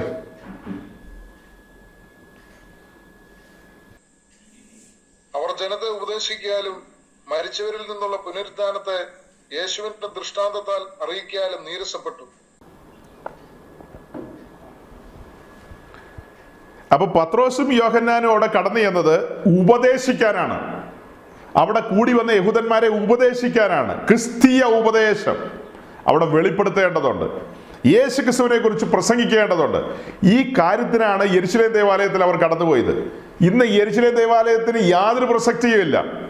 ക്രിസ്തുവിന്റെ ക്രൂശുമരണത്തിന് ശേഷം യെരുശലേം ദേവാലയത്തിന് യാതൊരു പ്രസക്തിയുമില്ല. ഇനി ഈ അപ്പോസ്തലന്മാരാണ്, അല്ലെങ്കിൽ അവിടെയുള്ള സത്യക്രിസ്ത്യാനികളാണ് ദൈവത്തിന്റെ ആലയം, ദൈവത്തിന്റെ മന്ദിരം എന്ന് പറയുന്നത് അവരോരോരുത്തരുമാണ്. അതിന്റെ ചരിത്രം നമുക്കറിയില്ലേ? മാളിക മുറിയിൽ കൂടിയിരിക്കുന്ന 120 പേരെ ദൈവത്തിന്റെ ആലയം എന്ന നിലയിൽ ദൈവം ഉയർത്തുന്നു. ദൈവത്തിന്റെ ആലയം എന്ന നിലയിൽ അവരെ അപ്ഗ്രേഡ് ചെയ്യുന്നു. ഇപ്പൊ 120 ആലയമായി. പ്രസംഗം കേട്ട് മുന്നോട്ട് വന്നവർ 3000 ആലയങ്ങളായി. പിന്നീട് 5000ആയി. അങ്ങനെ അസംഖ്യം യെരുശലേമിന്റെ തെരുവുകളിൽ, അതുപോലെ ചുറ്റുപാടുമുള്ള യഹൂദയിൽ എമ്പാടും. പിന്നെ അതങ്ങനെ മുന്നോട്ട് പോവുകയല്ലേ. വരുംകാലത്ത് സ്തേഫാനോസിന്റെ രക്തസാക്ഷിത്വം കഴിഞ്ഞതിന് ശേഷം സുവിശേഷം ചുറ്റുമുള്ള രാജ്യങ്ങളിലൊക്കെ സ്പ്രെഡ് ചെയ്യപ്പെടേണ്ടതുണ്ട്. അങ്ങനെയാണ് ദൈവത്തിന്റെ പദ്ധതി. അപ്പോൾ അതിന് പകരം ഈ യെരുശലേം ദേവാലയത്തിൽ ഇരുന്ന് പാട്ട് പാടിക്കൊണ്ടിരിക്കുകയല്ല അവര്. യെരുശലേം ദേവാലയത്തിന്റെ പ്രസക്തി അസ്തമിച്ചിരിക്കുന്നു. യാതൊരു പ്രസക്തിയില്ല. നിങ്ങൾക്ക് ഗ്രഹിക്കാൻ കഴിയാത്തതുകൊണ്ടാണ് നിങ്ങൾ ഇതൊക്കെ പറഞ്ഞുകൊണ്ട് വരുന്നത്. ഈ വിഷയത്തിന്റെ ആഴങ്ങൾ പഠിക്കണം. കർത്താവിന്റെ ക്രൂശ് എന്താന്ന് മനസ്സിലാക്കണം. അത് വെറും മരക്കുരിശല്ല, അത് പൊൻകുരിശല്ല, വെള്ളിക്കുരിശുമല്ല. അതിന് ആത്മീയ അർത്ഥങ്ങളുണ്ട്, അതിന് ആഴങ്ങളുണ്ട്. ക്രിസ്തുവിന്റെ ബലിമരണ നിമിത്തം നമുക്ക് സ്വായത്തമാക്കാൻ കഴിഞ്ഞ രക്ഷ, ആ രക്ഷയുമായി ബന്ധപ്പെടുത്തിയാണ് ഈ കാര്യങ്ങളൊക്കെ പഠിക്കേണ്ടത്. ദൈവരാജ്യം എന്നുള്ളത് ഗ്രഹിക്കണം. അതൊക്കെ ഗ്രഹിച്ചെങ്കിൽ മാത്രമേ യെരുശലേം ദേവാലയത്തിന്റെ ഈ കാര്യത്തിന്റെ ഒക്കെ പ്രസക്തി മനസ്സിലാകുകയുള്ളൂ. 4-ാം അധ്യായത്തിന്റെ തന്നെ 13-ാമത്തെ വാക്യം കൂടെ ഒന്ന് വായിച്ചേ. അവർ പത്രോസിന്റെയും യോഹന്നാന്റെയും ധൈര്യം കാണുകയാലും ഇവർ പഠിപ്പില്ലാത്തവരും സാമാന്യരുമായ മനുഷ്യരെന്ന് ഗ്രഹിക്കാലും ആശ്ചര്യപ്പെട്ട് അവർ യേശുവിനോടുകൂടി ആയിരുന്നവരെന്നും അറിഞ്ഞു. അപ്പൊ ഇങ്ങനെ ഈ കാര്യങ്ങളിൽ അവർ ആശ്ചര്യപ്പെടുന്നതിന്റെ കാരണം എന്താ? ഇവരുടെ ധൈര്യം. അവിടെ നിന്നുകൊണ്ട് പത്രോസ് പറയുന്ന 12-ാം വാക്യത്തിലുണ്ട്, മറ്റൊരുത്തരിൽ രക്ഷയില്ല. യഹൂദന്മാരെ, നാം രക്ഷിക്കപ്പെടുവാൻ ആകാശത്തിന് കീഴിൽ മനുഷ്യരുടെ ഇടയിൽ നൽകപ്പെട്ട ഒരേ ഒരു നാമം, നസ്രായന യേശു ക്രിസ്തുവിന്റെ നാമം. അത് പത്രോസ് അവിടെ നിന്ന് പറഞ്ഞെങ്കിൽ അതേ പാറ്റേണിൽ ഇന്നും പറയുന്ന ഒരു പെന്തിക്കോസുകാർ മാത്രമേ ഉള്ളൂ. അല്ലാത്ത ഒരുത്തന്റെ പേര് പറയാവോ? അതായത് വേർപെട്ടവരെ എല്ലാ കൂട്ടത്തിൽ ഞങ്ങൾ പെടുത്തും. ബ്രദറുകാരൊക്കെ അങ്ങനെ പറയുന്നവരാ. അതല്ലാത്ത എപ്പിസ്കോപ്പൽ സഭകളിൽപ്പെട്ട ഏതെങ്കിലും ഒരുവൻ അങ്ങനെ പറയുമോ? യാക്കോബായ സഭയുടെ നിരണം ഭദ്രാസനം മെത്രാപ്പോലീത്തയുടെ പ്രസംഗം ഇപ്പൊ കേൾപ്പിക്കേണ്ടതാ. ഈ കഴിഞ്ഞ ദിവസങ്ങളിൽ പ്രസംഗിച്ചത്. ഇന്ന് ലോകത്ത് ഏറ്റവും വേഗത്തിൽ വളർന്നുകൊണ്ടിരിക്കുന്ന മതം ഇസ്ലാമാണ്. The fastest growing religion in the world. അതിന്റെ അടുത്തെങ്ങും എത്തുവാൻ മറ്റൊരു മതത്തിനും അടുത്ത കാലത്തെങ്ങും സാധിക്കില്ല. എന്തുകൊണ്ടാണ് ഇസ്ലാമോഫോബിയ, ഇസ്ലാമിനെ ഭയപ്പെടണം, ഇസ്ലാമിനെ വെറുക്കണം എന്നുള്ള അമേരിക്കൻ അജണ്ട നടപ്പിലാകാതെ ഈ പ്രചരണത്തിന്റെ മധ്യത്തിലും ഇസ്ലാം ലോകത്തിലെ ഏറ്റവും വലിയ മതമായിട്ട് ശക്തി പ്രാപിക്കണമെങ്കിൽ അതിന്റെ പിറകിലെ സത്യം, അതിന്റെ പിറകിലെ കരുണയും സമാധാനവുമാണ്, സമത്വമാണ്, സമഭാവനയാണ്. നമ്മുടെ രാജ്യത്ത് ജാതിയുടെ പേരിൽ മനുഷ്യർ തമ്മിൽ അകലം പാലിക്കേണ്ടിയിരുന്ന ഒരു കാലമുണ്ട്. തൊട്ടുകൂടായ്മ, അയിത്തം, അസ്പൃശ്യതയൊക്കെ ഉണ്ടായിരുന്ന ഒരു കാലത്തേക്കാണ് ഇസ്ലാം കടന്നു വന്നത്. ആരും തൊടാത്തവരെ ആലിംഗനം ചെയ്ത് കെട്ടിപ്പിടിച്ച് സ്വീകരിക്കുന്ന ഒരു പുതിയ സംസ്കാരം ഇസ്ലാം ഇവിടെ ഉണ്ടാക്കി കൊടുത്തു. സഹിക്കുമോ ആഗോള ക്യാപിറ്റലിസത്തിന്? സഹിക്കുമോ ജാതീയതയ്ക്ക്? സഹിക്കുമോ സവർണദേശീയതയ്ക്ക്, ഫാഷിസത്തിന്? ഒരു കറുത്ത തുണിയും തലയിൽ ഇട്ടുകൊണ്ട് അദ്ദേഹം പറയാണ്, കറുത്ത തുണിയിൽ ഇങ്ങനെ ഒരു പുള്ളിക്കുത്ത് പോലെയുണ്ട്, കുരിശ് പോലെ ഇരിക്കും, അത്രയൊക്കെ ഉള്ളൂ. പക്ഷെ തലയ്ക്കകത്ത് എന്താന്നുള്ളത് തമ്പുരാനെ അറിയാവുള്ളൂ. പുള്ളി പറയാണ്, ലോകത്തിലെ ഏറ്റവും ശ്രേഷ്ഠ മതം ഇസ്ലാമാണ്, കാരുണ്യമുള്ള മതം. ആയിരങ്ങൾ അതിലേക്ക് ആകർഷിക്കപ്പെട്ടുകൊണ്ടിരിക്കുകയാണ്. അതായത് ബലിവനായ ദൈവത്തിന്റെ വിശുദ്ധ പ്രവാചകനാണ് മിസ്റ്റർ മമാദ് എന്നൊക്കെയാണ് അദ്ദേഹം പറയുന്നത്. അങ്ങനെയെങ്കിൽ പിന്നെ ഈ പുള്ളി കുപ്പായൊക്കെ ഇട്ടുകൊണ്ട് കുർബാന അർപ്പിക്കുന്നത് എന്തിനാ? അവരുടെ അനുഗാമികളായ ആളുകളാണ് വന്ന് ഈ മണ്ടത്തരങ്ങളൊക്കെ വിളമ്പുന്നത്. അവരുടെ തലയ്ക്കകത്ത് ഇങ്ങനത്തെ കാര്യങ്ങളായിരിക്കുന്നത്. അപ്പൊ അപ്പോസ്തലന്മാര് യഹൂദന്മാരുടെ ഇടയിലാകട്ടെ ജാതികളുടെ ഇടയിലാകട്ടെ എവിടെയും നിന്ന് അവർ പറഞ്ഞു എത്തുള്ളൂ, മറ്റൊരുത്തരിലും രക്ഷയില്ല, ആത്മരക്ഷയ്ക്ക് യേശുക്രിസ്തുവിന്റെ നാമം മാത്രമേ ഉള്ളൂ, വേറൊരു നാമമില്ലെന്ന്. പെന്തിക്കോസ്തുകാരെല്ലാം മഹാശ്രേഷ്ഠന്മാരാണെന്നല്ല ഞാൻ പറഞ്ഞു വരുന്നത്. ഞാൻ കഴിഞ്ഞ ആഴ്ചക്ക് ഇത് പറഞ്ഞപ്പോൾ ഈ പെന്തക്കോസ്തിലെ പല കാര്യങ്ങളെക്കുറിച്ചും പലരെയും കുറിച്ചും ഏറ്റവും പവർഫുള്ളായിട്ട് ക്രിട്ടിസൈസ് ചെയ്യുന്ന ആളാണ് ഞാൻ. ഞാൻ തന്നെയാണ് ഇങ്ങനെയും പ്രസംഗിക്കുന്നത്. കാരണം ഇവിടെ ഒരു ഉപദേശ സംഹിതയുണ്ടെന്നേ, ഒരു ദൈവശാസ്ത്രമുണ്ട് ഇവിടെ പെന്തക്കോസ്തുകാർക്ക്. ഏതോ ഒരു ബിരുദൻ വന്ന് എഴുതി വെച്ചിട്ട് പോയി പെന്തിക്കോസ്തുകാർ ഏതോ ഒരു വാക്യങ്ങളൊക്കെ എടുത്തു വെച്ചുണ്ടായതാണ് എന്നൊക്കെ പറഞ്ഞ് ഒരു വക കളിയാക്കുന്ന രീതിയിൽ. അങ്ങനെ ഏതോ ഒരു വാക്യം മറഞ്ഞിരിക്കുന്ന വാക്യങ്ങളൊന്നും വെച്ചുണ്ടായതല്ല. വളരെ കൃത്യതയോടും വ്യക്തതയോടും കൂടി തന്നെയാണ് ഒരുവൻ പെന്തക്കോസ്ത് അനുഭവത്തിലേക്ക് വരുന്നത്. കർത്താവിന്റെ വചനത്താൽ വീണ്ടും ജനിക്കുന്നവർ, ദൈവരാജ്യത്തിലേക്ക് പ്രവേശിക്കുന്നവർ, അവരൊരു ബോധമില്ലാതെയാണോ വരുന്നത്? ഇപ്പൊ ബോധമില്ലാതെയാണോ നമ്മൾ പ്രസംഗിക്കുന്നത്? പ്രഭാതയാഗത്തെക്കുറിച്ച് സന്ധ്യായാഗത്തെക്കുറിച്ചൊക്കെ പറഞ്ഞ് കേൾപ്പിക്കുന്നത്. യെരുശലേം ദേവാലയത്തിൽ പത്രോസും യോഹന്നാനും ഒക്കെ എവിടെ വന്ന് നിന്നു എന്ന്, പത്രോസും യോഹന്നാനും യാക്കോബൊക്കെ യെരുശലേം ദേവാലയത്തിന്റെ എവിടെ വന്ന് നിന്നു എന്ന് ഈ നിരണം മെത്രാൻ അറിയാമെങ്കിൽ മെത്രാൻ ഇവരെയൊക്കെ പഠിപ്പിച്ചു കൊടുക്കട്ടെ. അല്ലെ ഏതെങ്കിലും മെത്രാന്മാർക്ക് അറിയാമെങ്കിൽ അവർ പഠിപ്പിച്ചു കൊടുക്കട്ടെ. അവരുടെ ആളുകൾ മണ്ടത്തരമാന്നേ പറയുന്നത്. ഇപ്പൊ ഈ വായിച്ച വാക്യപ്രകാരമൊക്കെ അവരവിടെ യാഗം അർപ്പിക്കാൻ പോയതല്ല, അവരവിടെ ധൂപം അർപ്പിക്കാൻ പോയതല്ല. യെരുശലേം ദേവാലയത്തിൽ ധൂപാർപ്പണമുണ്ട്. അത് പുതിയ നിയമത്തിലേക്ക് വരുമ്പോൾ ആ ഇൻസെൻസ് ഓൾട്ടറിൽ അർപ്പിക്കുന്ന ധൂപാർപ്പണം എന്ന് പറയുന്നത് രണ്ട് കാര്യമാണ്. ഒന്ന്, ആത്മാവിലുള്ള ആരാധനയുടെ ഇടമാണത്. രണ്ട്, ഇന്റർസെസറി പ്രയറുമായി ബന്ധപ്പെടുത്തിയാണ് അത് പറയുന്നത്, മധ്യസ്ഥ പ്രാർത്ഥനയുമായി. അവർ അക്ഷരികമായി ധൂപം അർപ്പിച്ചു, നമ്മൾ ഇന്ന് ധൂപം അർപ്പിക്കുന്നില്ല. ആ ധൂപാർപ്പണത്തിന് ആഴങ്ങളുണ്ട്. നമ്മളെ സംബന്ധിച്ച് വലിയ ആഴങ്ങളാണ് ധൂപാർപ്പണം. ആ ധൂപാർപ്പണത്തിന്റെ വിശദീകരണത്തിലേക്ക് വരുമ്പോഴാണ് ക്രിസ്തീയ ജീവിതത്തിന്റെ ആഴം വെളിപ്പെടുന്നത്, അതിന്റെ മാഹാത്മ്യം വെളിപ്പെടുന്നത്. ധൂപപീഠത്തിൽ എന്താ ഉരുകി ഉരുകി നീറി നീറി കത്തി സൗരഭ്യം പരത്തുന്ന ആ സുഗന്ധവർഗങ്ങളുണ്ട്. ആ സുഗന്ധവർഗങ്ങളുണ്ട്. നറുംപശ, ഗുൽഗുലു, ഹൽബാനപ്പശ, നിർമ്മല സാമ്രാണി, ഉപ്പ് എന്നൊക്കെ പറയുന്ന 5 കൂട്ടം കാര്യങ്ങൾ ബലിപീഠത്തിൽ, 5 കൂട്ടം കാര്യങ്ങൾ ധൂപപീഠത്തിൽ അതെങ്ങനെ കത്തി അമരുകയാണ്, അതിന്റെ സൗരഭ്യം പരക്കുകയാണ്. അത് വെച്ചിട്ടാണ് പൗലോസ് പറയുന്നത് തങ്ങളുടെ ജീവിതം സൗരഭ്യം പരത്തുന്നതാണ്. ക്രൂശിന്റെ സൗരഭ്യം തങ്ങൾ ചെല്ലുന്നിടത്തൊക്കെ പരക്കുകയാണെന്ന് പൗലോസ് പറയുന്നത്. ക്രൂശിന്റെ സൗരഭ്യം പരക്കുകയാണ്. അവരുടെ ജീവിതം ബലിപീഠത്തിലാണ്, അവരുടെ ജീവിതം ധൂപപീഠത്തിലാണ്. ധൂപപീഠവും ബലിപീഠവും തമ്മിലുള്ള ആ കണക്ഷൻ, അതിന്റെ ബന്ധം, അതിന്റെ ആഴങ്ങൾ നമ്മൾ ചിന്തിച്ചിട്ടുള്ളവരാണ്. വലിയ ആഴങ്ങളാണ്. ധൂപപീഠത്തിൽ ധൂപം അർപ്പിക്കണമെങ്കിൽ ബലിപീഠത്തിൽ നിന്ന് തീക്കനൽ കൊണ്ടുവരണം.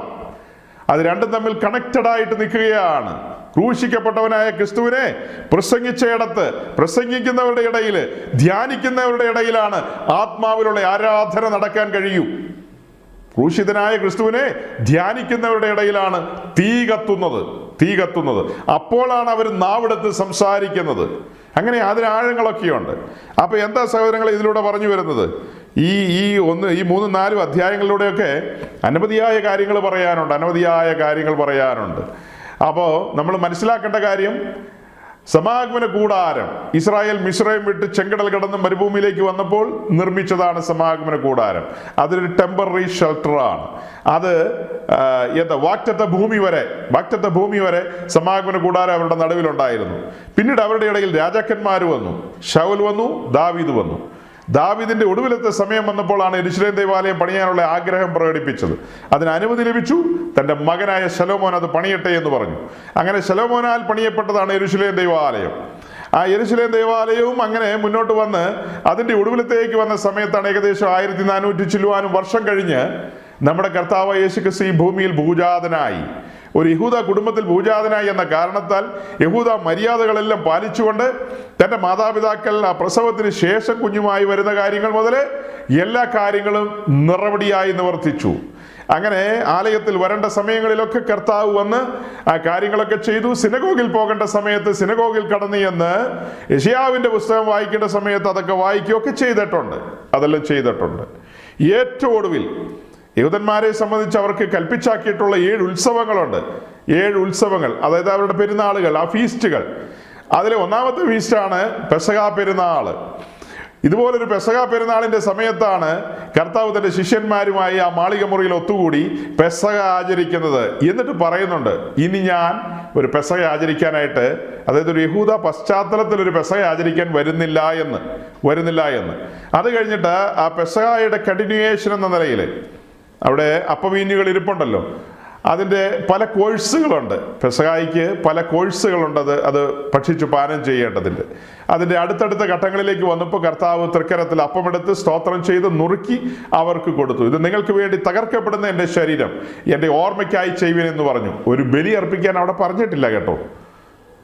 ചിലർക്ക് നിർബന്ധമാണല്ലോ ബലി അർപ്പിക്കണമെന്ന്. അങ്ങനെ കർത്താവ് പറഞ്ഞില്ല. എൻ്റെ ഓർമ്മയ്ക്കായി അപ്പം നുറുക്കണമെന്നാണ് പറഞ്ഞത്. എൻ്റെ ഓർമ്മയ്ക്കായി അപ്പം നുറുക്കണമെന്നാണ് പറഞ്ഞത്. അടുത്ത പടി എന്ന് പറയുന്നത് പിന്നെ എന്താ, പാനപാത്രം തൃക്കരത്തിലെടുത്ത് സ്തോത്രം ചെയ്ത് അവർക്ക് കൊടുത്തു. ഈ പാനപാത്രത്തിന്റെ അംശികൾ ഓഹരിക്കാരുമാകുവിൻ എന്ന് പറഞ്ഞ് സ്തോത്രം ചെയ്ത് അവർക്ക് കൊടുത്തു. അത് കഴിഞ്ഞിട്ട് പിന്നീട് കർത്താവ് യഹൂദ പ്രാക്ടീസുകളൊന്നും പ്രാക്ടീസ് ചെയ്തിട്ടില്ല. യാതൊരു പ്രാക്ടീസും പ്രാക്ടീസ് ചെയ്തിട്ടില്ല. പക്ഷെ നമ്മൾ അപ്പോസ്തല പ്രവൃത്തി പഠിക്കുമ്പോൾ കർത്താവിൻ്റെ സഹോദരനായിരുന്ന അപ്പോസ്തലൻ യാക്കോബ് ന്യായപ്രമാണ സംബന്ധിയായ കാര്യങ്ങളെ താല്പര്യപ്പെടുന്ന ആളുകളെ കുറിച്ച് അപ്പോസ്തല പ്രവൃത്തി 21-ാം അധ്യായത്തിൽ പറയുന്നുണ്ട്. അതിനകത്ത് തർക്കമൊന്നുമില്ല. അതായത് ക്രിസ്തീയ സഭ ആരംഭിച്ച് ആ സമയം ഒരു പിച്ച വയ്ക്കുന്ന കാലം പലരും യഹൂദ മര്യാദകളും പാലിച്ചിരുന്നു. അതൊക്കെ സത്യമാണ്. പക്ഷെ അപ്പോസ്തലന്മാരാരും അങ്ങനെ പാലിച്ചിരുന്നില്ല. സാമാന്യജനം അങ്ങനെ പല കാര്യങ്ങളും പാലിച്ചിരുന്നു. സാമാന്യജനം, അതായത് കാര്യങ്ങൾ തെളിഞ്ഞു കിട്ടാത്ത ആളുകൾ പലരും അങ്ങനെ പല കാര്യങ്ങളും ചെയ്തിരുന്നു എന്നുള്ളത് നമുക്ക് വചനത്തിൽ നിന്ന് മനസ്സിലാക്കാൻ കഴിയും. എന്നാൽ സഭയുടെ വളർച്ചയിൽ, മുൻപോട്ടുള്ള പ്രയാണത്തിൽ പൗലോസ് വെളിപ്പാടുകളിൽ ഇറങ്ങി നിൽക്കുന്ന ആ കാലം വന്നപ്പോഴത്തേക്കും പലരും വചനത്തിൽ വളരുവാൻ മുന്നേറുവാൻ ആരംഭിച്ചു. യഹൂദ മര്യാദകളും പാരമ്പര്യങ്ങളും ഒക്കെ വിട്ടുകളയാൻ ആരംഭിച്ചു. ഗലാത്യരോടുള്ള ബന്ധത്തിൽ പൗലോസ് പറയുന്ന കാര്യങ്ങൾ വിസ്തരിച്ച് പഠിക്കേണ്ടതല്ലേ. നിങ്ങൾ ഇനിയ ന്യായപ്രമാണത്തെ പാലിക്കാൻ ശ്രമിച്ചാൽ നിങ്ങൾക്ക് ക്രിസ്തുവിനോട് എന്ത് ബന്ധം എന്നാണ് പൗലോസ് ചോദിക്കുന്നത്. നിങ്ങൾ ഇനിയും ന്യായപ്രമാണം അനുസരിച്ച് അതിൻ പ്രകാരം ജീവിക്കാൻ ആഗ്രഹിച്ചാൽ നിങ്ങൾ കൃപയിൽ നിന്ന് വീണുപോയി എന്ന് തന്നെയാണ് പറയുന്നത്. യെരുശലേം ദേവാലയത്തിൽ ഒരുവൻ കടന്നു പോകുന്നത് എന്തിനാ? ന്യായപ്രമാണ സംബന്ധിയായ കാര്യങ്ങളുടെ പൂർത്തീകരണത്തിനല്ലേ? അതിനല്ലേ കടന്നു പോകുന്നത്. അവിടെ അന്നാസും കയ്യഫാവും ഉണ്ടല്ലോ, അവിടെ മറ്റ് പുരോഹിതന്മാരുണ്ടല്ലോ. അവിടെ അപ്പോസ്തലന്മാർ കടന്നു ചെന്നിട്ട് പറയാണ്, ഞങ്ങൾക്ക് ഇതിൻ്റെ വിശുദ്ധ സ്ഥലത്ത് അല്ലെങ്കിൽ അതിപരിശുദ്ധ സ്ഥലത്ത് ഇരുന്നിട്ട് കുറച്ചു നേരം ആത്മാവിൽ ആരാധിക്കണമെന്ന് പറഞ്ഞാൽ, അങ്ങനെ പറഞ്ഞു കഴിഞ്ഞാൽ അന്നാസ് എന്ത് പറയും? എന്നാൽ ഞങ്ങളും കൂടെ കൂടാം, നമുക്ക് ഒരുമിച്ചിരുന്ന് കൈകൊട്ടി പാട്ട് പാടാന്ന് പറയുമോ? എൻ്റെ ദൈവമേ, ഇവന്മാരെ പിടിച്ചു കെട്ടി തുറങ്കലിലടിക്കാൻ പറയും. ഇവന്മാരെ പിടിച്ചു കെട്ടി തുറങ്കലിലടയ്ക്കാൻ പറയും. യെരുശലേം ദേവാലയത്തിൻ്റെ അധിപതി എന്ന് പറയുന്നത് മഹാപുരോഹിതനാണ്. പിന്നീട് അവിടുത്തെ നടത്തിപ്പുകാരെന്ന് പറയുന്നത് പുരോഹിതന്മാരാണ്. അതിൻ്റെ കാര്യകാര്യ നിർവഹണത്തിലേക്ക് വന്നിരിക്കുന്ന ലേവ്യരാണ്. ഇതാണ് അവിടുത്തെ ശുശ്രൂഷാ വൃന്ദം എന്ന് പറയുന്നത്. അവരവിടുത്തെ കാര്യങ്ങൾ ചെയ്തുകൊണ്ടിരിക്കുമ്പോഴാണ് ഇവർ യെരുശലേമിൻ്റെ തെരുവിൽ നിന്നുകൊണ്ട് സുവിശേഷം അറിയിക്കുന്നതും കാര്യങ്ങളും ഒക്കെ. 4-ാം അധ്യായം 5-ാം അധ്യായം പഠിക്കണം. അപ്പം മഹാപുരോഹിതന്മാർ ഇവരെ പിടിച്ചു കെട്ടിക്കൊണ്ട് വരാൻ പറഞ്ഞ് ആളെ അയക്കുന്നു. പിടിച്ചു കെട്ടിക്കൊണ്ട് വന്നിട്ട് ഇവരോട് അമർച്ചയായി കൽപ്പിക്കുന്ന കാര്യമുണ്ട്, ഇനി മേലാൽ ഈ നാമത്തിൽ സംസാരിക്കരുതെന്ന്. അപ്പൊ പത്രോസ് പറയുന്നുണ്ട്, ഞങ്ങൾ അറിഞ്ഞിരിക്കുന്ന ഈ കാര്യങ്ങളെ ഞങ്ങൾക്ക് പ്രസ്താവിക്കാതിരിക്കാൻ കഴിയുമോ എന്നാണ് ചോദിക്കുന്നത്. അപ്പോൾ ഈ യഹൂദന്മാരും മഹാപുരോഹിതന്മാരും ഒക്കെ ആയിട്ട് ഈ അപ്പോസ്തലന്മാര് ഒരു ധാരണയിൽ വന്നെങ്കിൽ പിന്നെ ഇവർ തമ്മിൽ ഇങ്ങനെ ഒരു ധാരണ പെസകിന്റെ ആവശ്യമുണ്ടോ? ഇവരെ പിടിച്ച് ജയിലിലടക്കേണ്ട കാര്യമുണ്ടോ? പ്രാർത്ഥിക്കാൻ ചെന്ന പത്രോസിനെയും യോഹന്നാനെയും പിടിച്ച് ജയിലിലടച്ചെന്ന് പറഞ്ഞാൽ അത് പറയണമെങ്കിൽ അവനൊരു ഓർത്തഡോക്സുകാരനോ അവനൊരു യാക്കോബക്കാരനോ ആയിരിക്കണം. ഒരു ഹിന്ദുവോ മുസ്ലിമോ പോലും പറയില്ല അത്തരം മണ്ടത്തരം. പ്രാർത്ഥിക്കാൻ ചെന്ന യോഹന്നാനെയും യാക്കോബിനെയും പത്രോസിനെയും പിടിച്ച് കാരാഗ്രഹത്തിലാക്കി എന്നൊക്കെ പറഞ്ഞു കഴിഞ്ഞാൽ, ദൂതൻ ഇറങ്ങി വന്ന് അവരെ വിടുവിച്ചു എന്നൊക്കെ പറഞ്ഞു കഴിഞ്ഞാൽ ചിരിക്കാനല്ലാതെ വേറൊന്നും നമുക്ക് കഴിയില്ല. ചിരിച്ചൊരു പരുവായി പോകും. കാരണം ദൈവവചനം ഇവർക്കൊക്കെ മറഞ്ഞിരിക്കുകയാണ്. ഞാൻ എപ്പോഴും ഇവരോടെല്ലാം പറയുന്ന കാര്യമുണ്ട്, ഈ സമൂഹങ്ങളിൽപ്പെട്ടവരോട്, നിങ്ങൾ തല കുത്തി നിന്നാൽ നിങ്ങൾക്ക് വേദപുസ്തകത്തിന്റെ ABCD മനസ്സിലാകില്ല. മനസ്സിലാകണമെങ്കിൽ താങ്കൾ വീണ്ടും ജനിക്കണം. വചനമാകുന്ന വിത്ത് അകത്തു വരണം. ഞങ്ങൾ സ്പഷ്ടമായിട്ടാണ് പറയുന്നത്, പച്ചയ്ക്ക് നിങ്ങളോട് പറയാണ്, നിങ്ങളുടെ വാദഗതികളൊക്കെ കയ്യിലിരിക്കട്ടെ. വീണ്ടും ജനിക്കണം. യേശുക്രിസ്തുവിന്റെ രക്തത്താൽ കഴുകൽ പ്രാപിക്കണം. നീതീകരിക്കപ്പെടണം. ഒരു ദൈവവൈതലായി തീരണം. 2-ാം മാസത്തിൽ തലയിൽ വെള്ളം ഒഴിച്ചിട്ട് ഞാൻ ദൈവവൈതലാന്നൊക്കെ പറഞ്ഞാൽ അതൊക്കെ ആ പള്ളി തന്നെ പറഞ്ഞാൽ മതി. നടപടിയില്ല. മണ്ടത്തരങ്ങളല്ലേ നിങ്ങൾ എഴുന്നള്ളിക്കുന്നത്? സത്യവചനമാണ് ഞങ്ങൾ പറയുന്നത്. സത്യവചനം. മാനസാന്തരപ്പെട്ടുകൊള്ളുക. പത്രോസിന്റെ പ്രസംഗം ഞങ്ങൾ റിപ്പീറ്റ് ചെയ്യുകയാണ്. അനുദപിച്ച് മാനസാന്തരപ്പെട്ട് വചനത്തെങ്കിലേക്ക് മടങ്ങുക. അങ്ങനെയെങ്കിൽ കർത്താവിന്റെ സമൂഹത്തിൽ നിന്ന് ആശ്വാസകാലം വരുമെന്ന് അന്ന് യഹൂദന്മാരോട് പറഞ്ഞെങ്കിൽ ഇന്ന് യാക്കോബായ, ഓർത്തഡോക്സ്, കത്തോലിക്ക, കൊണപ്പെടാത്ത പെന്തിക്കോസുകാർ എല്ലാവരോടും കൂടെ പറയാണ്. പെന്തിക്കോസിൽ ധാരാളം കൊണപ്പെടാത്തതുണ്ടെന്നേ. എല്ലാം വചനത്തെങ്കിലേക്ക് മടങ്ങുക. കാലം ചുരുങ്ങിയിരിക്കുന്നു. ഇനി നിങ്ങളെ തലോടിക്കൊണ്ടിരിക്കാൻ സമയമില്ലെന്നേ. കൈവിടപ്പെട്ടു പോയാൽ ദുരന്തമായിരിക്കും, ദുരന്തമായിരിക്കും. ഒരവസരമാണ് ഒരുങ്ങി വന്നിരിക്കുന്നത്. അവസരം തുറന്നു പറയുകയാണ്. വീണ്ടും ജനിക്കണം, വീണ്ടും ജനിക്കണം. ആ മാമോദീസയൊക്കെ മറന്നേരെ. അതുകൊണ്ടൊന്നും നീ ദൈവസന്നിധി നിൽക്കില്ലെന്നേ. അതുകൊണ്ടൊന്നും ദൈവസന്നിധി നിൽക്കില്ല. അപ്പനപ്പൂപ്പന്മാരായിട്ട് അങ്ങനെ പഠിപ്പിച്ചു, ഇങ്ങനെ പഠിപ്പിച്ചു, ഞങ്ങളുടെ പാരമ്പര്യം ഇങ്ങനെയാണെന്നൊക്കെ പറഞ്ഞാൽ ആ പാരമ്പര്യക്കാരൻ എന്താണ് 2 അക്ഷരം കൂട്ടി പറയാൻ കഴിയാത്തത്? പത്രോസ് യെരുശലേം ദേവാലയത്തിൽ പ്രാർത്ഥിക്കാൻ പോയിന്ന് ബൈബിളിൽ എവിടെ എഴുതി വെച്ചിരിക്കുന്നത്? പ്രാർത്ഥനാ സമയത്ത് അവരവിടെ പോയിന്ന്. അതിന് പറയുന്നതന്നെ പ്രാർത്ഥിക്കാനല്ലേ പ്രാർത്ഥനാ സമയത്ത് പോകുന്നതെന്ന്. ഓ, കട്ടമുണ്ട് കേട്ടോ, കട്ടം കട്ടം. ഇന്ന് തന്നെ പോയി അച്ഛൻ്റെ അടുത്തുനിന്ന് കുമ്പസാരിച്ചാരെ. കർത്താവിന്റെ ബലിമരണം അടുത്ത് നിന്ന് കണ്ട ആളുകൾ. പത്രോസ് അതിനെക്കുറിച്ച് പറയുക, ഞങ്ങൾ കണ്ടതും കേട്ടതും തൊട്ടതും. അങ്ങനെയുള്ള അവര് യെരുശലേം ദേവാലയത്തിൽ സർക്കസ് കളിക്കാൻ പോവാണോ? ആ പത്രോസും യോഹന്നാനും കേട്ടതല്ലേ ഇത് കല്ലിന്മേൽ കല്ല് ശേഷിക്കാതെ തകർന്നു പോകാൻ പോവുകയാണെന്ന്. അതിന്റെ ആരംഭമാണ് തിരശീല ചിന്തിയത്. തകരുമെന്ന് പറഞ്ഞാൽ പിറ്റേ ദിവസം മറിഞ്ഞാടുന്നല്ല. തകർച്ചയുടെ ആരംഭം കുറിച്ചു. തിരശീല ചിന്തിക്കഴിഞ്ഞു. ആ തിരശീല ചിന്തിയതോടുകൂടി ലേവ്യ പൗരോഹിത്യം തന്നെ ചിന്തിപ്പോയി. പുതിയൊരു പൗരോഹിത്യ ക്രമം, ക്രിസ്ത്യാനിത്വം ഇവിടെ ആരംഭിക്കുകയാണ്. ക്രിസ്ത്യാനിത്വം, സുവിശേഷത്തിന്റെ ശക്തി വെളിപ്പെടുകയാണ്. സുവിശേഷത്തിന്റെ ശക്തി വെളിപ്പെടുകയാണ്. ആ ശക്തിയിൽ അനേക പുരോഹിതന്മാർ കൂടെ ആകർഷ്ടരായി നമ്മളിവിടെ വായിക്കുന്നത്. പുരോഹിതന്മാരിലും വലിയൊരു കൂട്ടം വിശ്വാസത്തിന് അധീനരായി തീർന്നെന്ന്. അങ്ങനെ വിശ്വാസത്തിന് അധീനരായ പുരോഹിതന്മാർ എന്ന് വെച്ചാൽ ലേവ്യ പുരോഹിതന്മാരായിരിക്കാം, അഹ്റോന്റെ പുത്രന്മാരായ പുരോഹിതന്മാരായിരിക്കാം. ഈ 2 കൂട്ടത്തിലും പെട്ട പുരോഹിതന്മാർ ഈ വിശ്വാസ വഴിയിലേക്ക് വന്നു കാണാം. വന്നു കഴിഞ്ഞിട്ട് പിറ്റേ ദിവസം അവർ കുർബാന അർപ്പിക്കാൻ പോയി എന്നാണോ ധരിക്കേണ്ടത്? ക്രിസ്തു കുർബാന അർപ്പിച്ചു കഴിഞ്ഞു. ക്രിസ്തു ഒരു കുർബാനയായി തീർന്നു. അവനൊരു ബലിയായി തീർന്നു. ആ ബലിയിൽ വിശ്വസിക്കുന്നവന് പാപമോചനം, ആ ബലിയിൽ വിശ്വസിക്കുന്നവന് നീതീകരണം. ഇനി പിന്നെ എന്നതാ വേണ്ടത്? ആ ബലിയിൽ വിശ്വസിക്കുന്നവന് പാപമോചനം ലഭിക്കുകയല്ലേ? ആ ബലിയിൽ വിശ്വസിക്കുന്നവന് വിശ്വാസത്താലുള്ള നീതീകരണം. അനുദിന ജീവിതത്തിൽ സംഭവിക്കുന്ന പാപപ്രവർത്തികൾ അതിനും ഏറ്റുപറഞ്ഞ് മനസാന്തരപ്പെട്ടാൽ മതി. ഓരോ ദിവസവും മനസാന്തര അനുഭവത്തിൽ വന്നാൽ മതി, പാപക്ഷമ ലഭിക്കും. പാപപ്രവർത്തികളുടെ മേലുള്ള പാപക്ഷമ ലഭിക്കും. പാപം ഓൾറെഡി ക്ഷമിച്ചു കഴിഞ്ഞല്ലോ. ഇനി സംഭവിക്കുന്ന കാര്യങ്ങളിൽ പാപക്ഷമ ലഭിക്കും നമുക്ക്. ഇനി സംഭവിക്കുന്ന കാര്യങ്ങളിൽ പാപക്ഷമ ലഭിക്കും നമുക്ക്. അപ്പോൾ പറഞ്ഞു വരുന്നത് എന്താ സഹോദരങ്ങളെ, ഞാൻ അധികം നീട്ടുന്നില്ല. ഒരു കാര്യത്തിൻ്റെ ഒരു ഉത്തരത്തിലേക്ക് വരികയാണ്. ഒരു കാര്യത്തിൻ്റെ ഉത്തരത്തിലേക്ക് വരികയാണ്. യെരുശലേം ദൈവാലയവുമായി ബന്ധപ്പെട്ടൊന്നും ആരും സ്വപ്നം കാണണ്ട. അങ്ങനെ ഒരു കാര്യം ക്രിസ്ത്യാനിത്വവുമായി ബന്ധപ്പെട്ട് നിൽക്കുന്നതല്ല.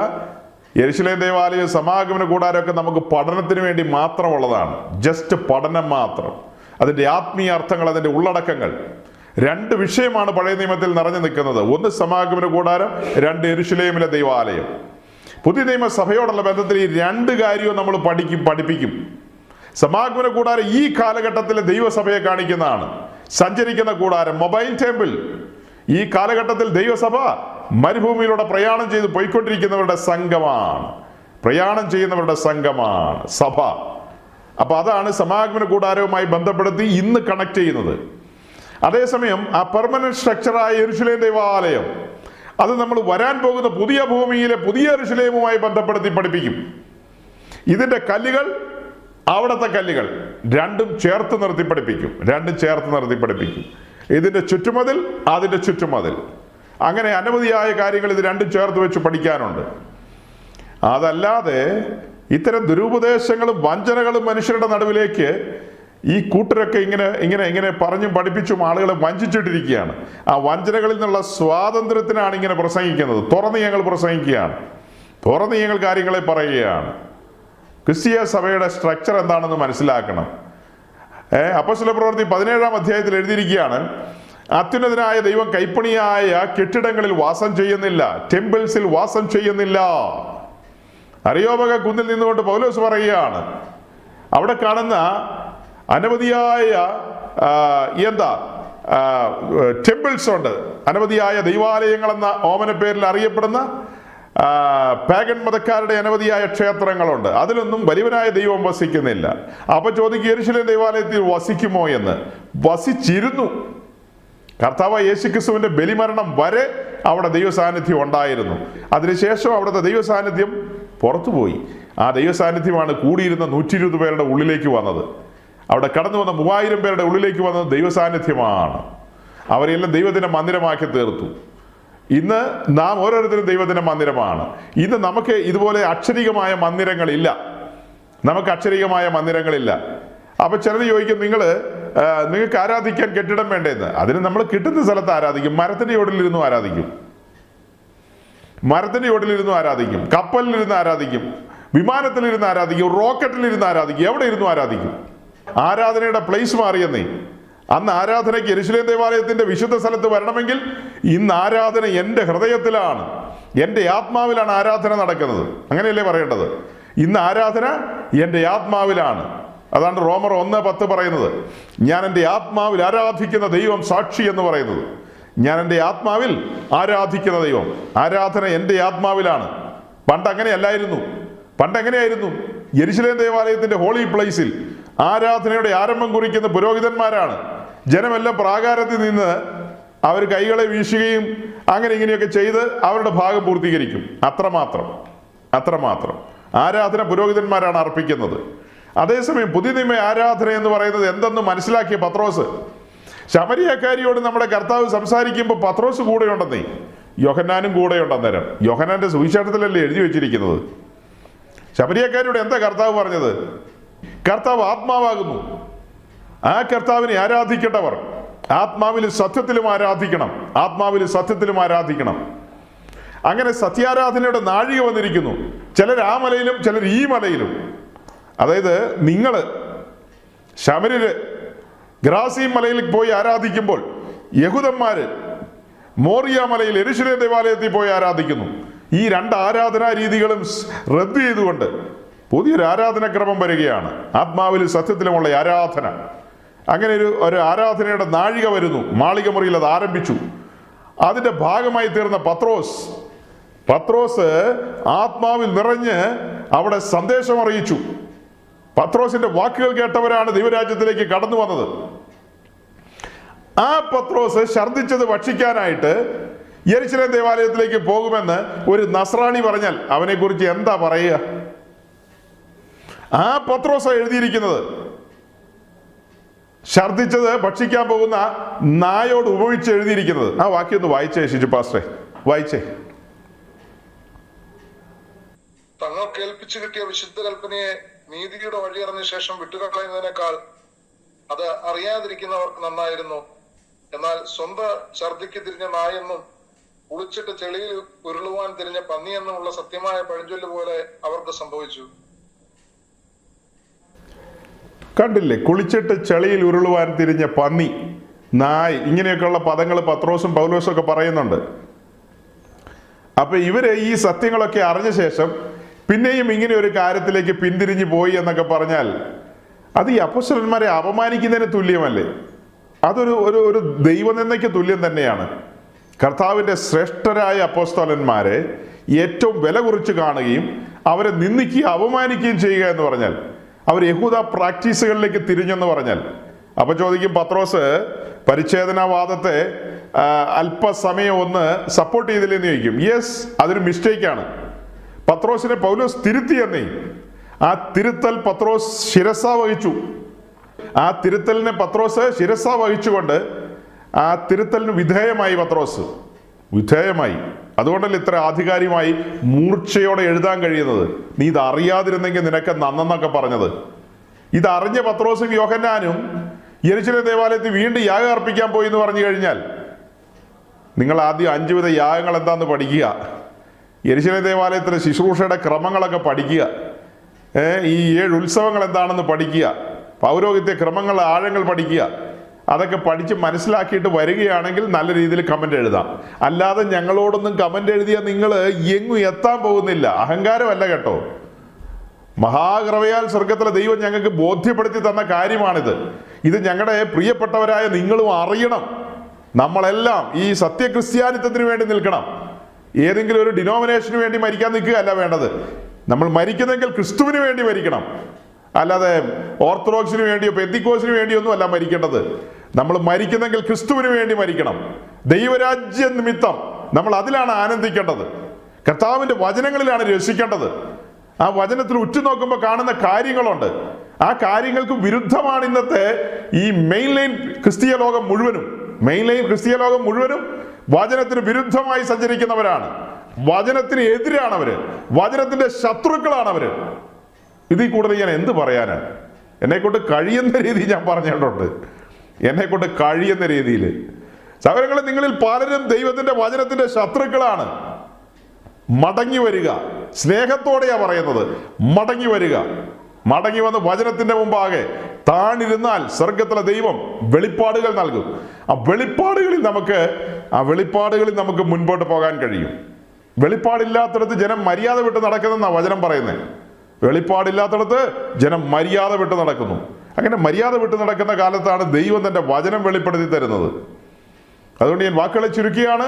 അപ്പോസ്തലന്മാർ ആരും യെരൂശലേം ദേവാലയത്തിൽ പ്രാർത്ഥിക്കാൻ പോയിട്ടില്ല. നിങ്ങൾ തലകുത്തി നിന്നാൽ നിങ്ങൾക്ക് ആർക്കും തെളിയിക്കാൻ പറ്റില്ല. അങ്ങനെ ഒരു സംഭവമില്ല. അങ്ങനെ യാതൊരു ഇൻസിഡന്റും പുസ്തകത്തിലില്ല. അപ്പൊ ചോദിക്കും, പൗലോസ് പിന്നെ എന്താ തല ക്ഷൗരം ചെയ്യാൻ പോയ കാര്യം എന്താണെന്നൊക്കെ ചോദിക്കും. അതിനെല്ലാം ആൻസർ ഉണ്ട് സഹോദരങ്ങളെ. അതൊക്കെ ക്വസ്റ്റ്യൻസ് വന്നേക്കുന്ന കാര്യങ്ങളാണ്. ഞങ്ങൾക്ക് അതിനൊക്കെ വ്യക്തമായ ആൻസർ ഉണ്ട്, മറുപടികളുണ്ട്. അതിനൊക്കെ വ്യക്തമായ മറുപടികളുണ്ട്. അതൊന്നും രക്ഷയുമായി ബന്ധപ്പെട്ട വിഷയങ്ങളല്ല, രക്ഷയുമായി ബന്ധപ്പെട്ട കാര്യങ്ങളല്ല, തല ക്ഷൗരം ചെയ്യിച്ചതോ മറ്റു കാര്യങ്ങളൊന്നും. അതേസമയം യെരൂശലേം ദേവാലയത്തിൽ പ്രാർത്ഥനാ സമയം എന്ന് പറഞ്ഞാൽ അതിന്റെ അർത്ഥം യാഗാർപ്പണ സമയം എന്നാണ്. യാഗാർപ്പണത്തിന് കടന്നു പോവുക എന്ന് പറഞ്ഞാൽ ഡേഞ്ചറാണ്. അത് വലിയ അപകടം പിടിച്ച കാര്യമാണ്. അപ്പൊ ക്രൂശീകരണത്തെ തള്ളിപ്പറയുന്നു എന്നാണ് വരുന്നത്.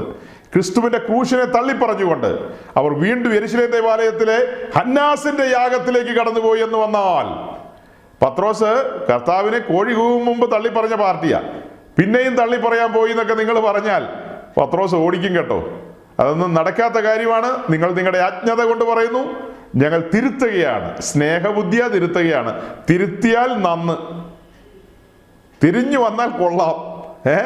വളരെ സ്നേഹത്തോടെ പറയുന്നത്, ഒരു ദേഷ്യത്തിലും അല്ല കേട്ടോ. വളരെ സ്നേഹത്തോടെയാണ് ഞങ്ങൾ പറയുന്നത്. നമ്മൾ ഒരുമിച്ച് കാഹളം ധ്വനിക്കുമ്പോൾ നിത്യതയിൽ കർത്താവിനോടുകൂടെ കാണപ്പെടുവാനുള്ള അദമ്യമായ ആഗ്രഹം കൊണ്ടാണ് ഇത്ര തുറന്ന് സംസാരിക്കുന്നത്. ഒരുപക്ഷെ നിങ്ങളെ നയിക്കുന്നവർ വഴിതെറ്റിക്കുകയാണ്. അവർ വ്യാജങ്ങളും വഞ്ചനകളുമാണ് നിങ്ങളോട് പറഞ്ഞു വെച്ചിരിക്കുന്നത്. ഒരു അപ്പോസ്തലനും യെരൂശലേം ദേവാലയത്തിൽ പ്രാർത്ഥിക്കാൻ പോയിട്ടില്ല. പ്രാർത്ഥനാ സമയത്ത് പോയിട്ടുണ്ട്. പോയത് എന്തിനാണെന്നുള്ളത് 3-4 അധ്യായം വായിച്ച ഉത്തരം കിട്ടും. അവർ ക്രിസ്തുവിനെ പ്രസംഗിക്കാൻ പോയതാണ്, സുവിശേഷം അറിയിക്കാൻ പോയതാണ്. കിട്ടിയാൽ അന്നാസിനെ തന്നെ മാമോദീസ മുക്കാൻ വേണ്ടി പോയതാണ്. അന്നാസും കയ്യബാബു ഇറങ്ങി വന്നാൽ റെഡി, പത്രോസ് മാമോദീസ കൊടുത്തിരിക്കും. അതായിരുന്നു, ആ ധൈര്യത്തിലാണ് കടന്നുപോയത്. അതുകൊണ്ടാണ് 4-ാം അധ്യായത്തിൽ എഴുതിയത് ഇത് ഭയങ്കര ധൈര്യം തന്നെയെന്ന്. കാരണം അവിടെ മേൽ പകരപ്പെട്ട അഭിഷേകം അങ്ങനെയാന്നേ. പാമ്പുകളെയും തേളുകളെയും ശത്രുവിന്റെ സകല ബലത്തെയും ചവിട്ടുവാനുള്ള അഭിഷേകമല്ലേ പകരപ്പെട്ടത്. ആ അഭിഷേകത്തിൽ നിന്നുകൊണ്ടാണ് കൈ ചൂണ്ടിക്കൊണ്ട് പത്രോസ് പറയുന്നത്. ഇന്നും നമ്മൾ കൈ ചൂണ്ടിക്കൊണ്ട് പറയുന്നതാണ്, നിങ്ങൾ ക്രൂശിച്ചു കൊന്ന നസ്രായന യേശുവിനെ നമ്മുടെ പിതാക്കന്മാരുടെ ദൈവം ഉയർപ്പിച്ചു, അവനെ സകലത്തിന്റെയും പ്രഭുവാക്കി വെച്ചിരിക്കുന്നു. അതുകൊണ്ട് നിങ്ങൾ അനുദപിച്ച് മാനസാന്തരപ്പെട്ട് മടങ്ങി വരിക. അങ്ങനെ മടങ്ങി വന്ന് കർത്താവിന്റെ സമൂഹത്തിൽ നിന്ന് ആശ്വാസകാലങ്ങളെ പ്രാപിക്കുക എന്നാണ് പത്രോസിന് പറയാനുള്ളത്. അതേ കാര്യം തന്നെയാണ് നമുക്കും പറയാനുള്ളത്. കക്കാട് ശ്രീ മഹാഗണപതി ക്ഷേത്രോത്സവത്തിന്റെ കൊടിയേറ്റ ദിവസമായ ഇന്നലെ രാത്രി 10:45 കുന്നംകുളം ഭദ്രാസനാധിപൻ ഡോക്ടർ ഗീവർഗീസ് മാർ യൂലിയോസ് തിരുമേനി ക്ഷേത്രത്തിൽ സന്ദർശനം നടത്തിയത്. ക്ഷേത്ര president K Subidas, secretary Suni Shainippulli, treasurer Bhaskarakurup, Rajeev Tharayil, Manikandan KM എന്നിവർ ചേർന്ന് യൂലിയോസ് തിരുമേനിയെ സ്വീകരിച്ചു. ഗണപതി ഭഗവാനെ തൊഴുതു വണങ്ങി ഗണപതി ഭഗവാന്റെ ഇഷ്ടപ്രസാദമായ ഉണ്ണിയപ്പവും കഴിച്ച് ക്ഷേത്ര ഭാരവാഹികളുമായും കഥകളി കലാകാരന്മാരുമായും അദ്ദേഹം സൗഹൃദ സംഭാഷണവും നടത്തി.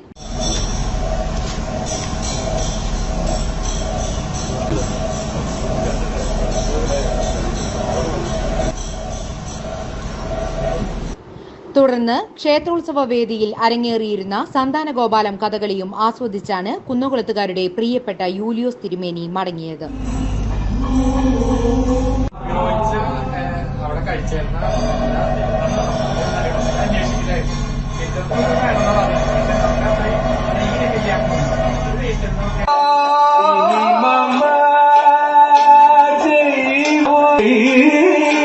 നമ്മളിപ്പോൾ ഇവിടെ ഇരുന്നാ പറയുന്നതെങ്കിലും പുതുപ്പള്ളി പള്ളിയുടെ മുമ്പിലോ എടപ്പള്ളി പള്ളിയുടെ മുമ്പിലോ മണർകാട് പള്ളിയുടെ മുമ്പിലോ എവിടെ വേണേലും നിന്ന് പറയാൻ ഞങ്ങൾ തയ്യാറാണ്.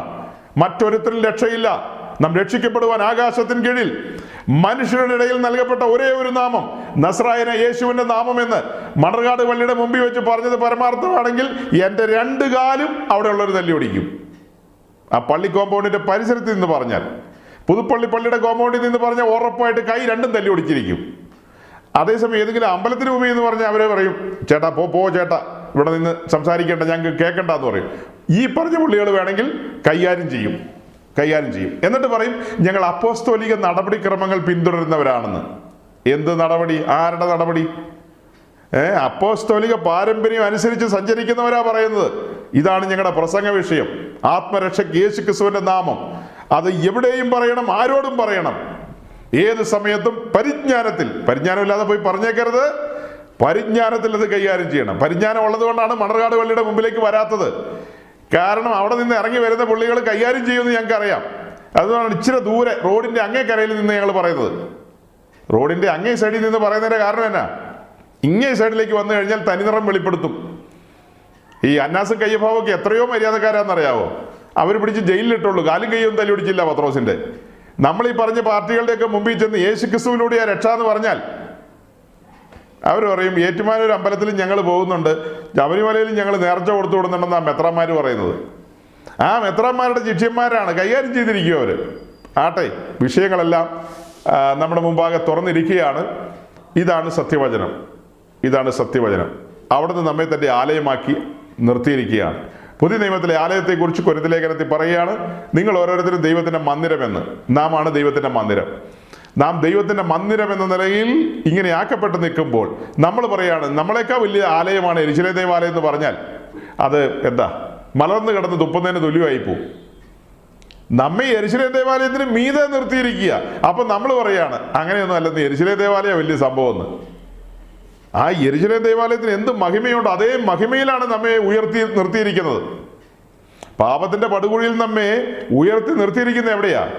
പിതൃപുത്ര പരിശുദ്ധാത്മാവും ത്രിയേക ദൈവം വാസം ചെയ്യുന്ന ആലയം എന്ന നിലയിലേക്കാണ് ഉയർത്തിക്കൊണ്ടുവന്നിരിക്കുന്നത്. ഇത് തിരിച്ചറിയാൻ കഴിഞ്ഞതാണ് സഹോദരങ്ങളെ നമ്മുടെ ഭാഗ്യാവസ്ഥ. ഈ ദൈവിക വെളിപ്പാടുകളും മർമ്മങ്ങളും സ്വർഗത്തിലെ ദൈവം നമുക്ക് തുറന്നു തന്നു. അതോർത്ത് നമുക്ക് നന്ദി നിറഞ്ഞ ഹൃദയത്തോടെ ദൈവത്തെ സ്തുതിച്ചുകൊണ്ട് നമ്മുടെ ഇന്നത്തെ കൂടിവരവ് ഇങ്ങനെ ഇവിടെ അവസാനിപ്പിക്കാം. നമ്മുടെ കർത്താവ് വരാൻ താമസിച്ചാൽ ഈ കാര്യങ്ങളൊക്കെ കുറച്ചും കൂടെ വൃത്തിയായിട്ടും കുറച്ചും കൂടെ വിസ്തരിച്ച് നമുക്ക് അടുത്ത ദിവസങ്ങളിൽ ചിന്തിക്കാം. ദൈവം നിങ്ങളെ അനുഗ്രഹിക്കട്ടെ. Thank you.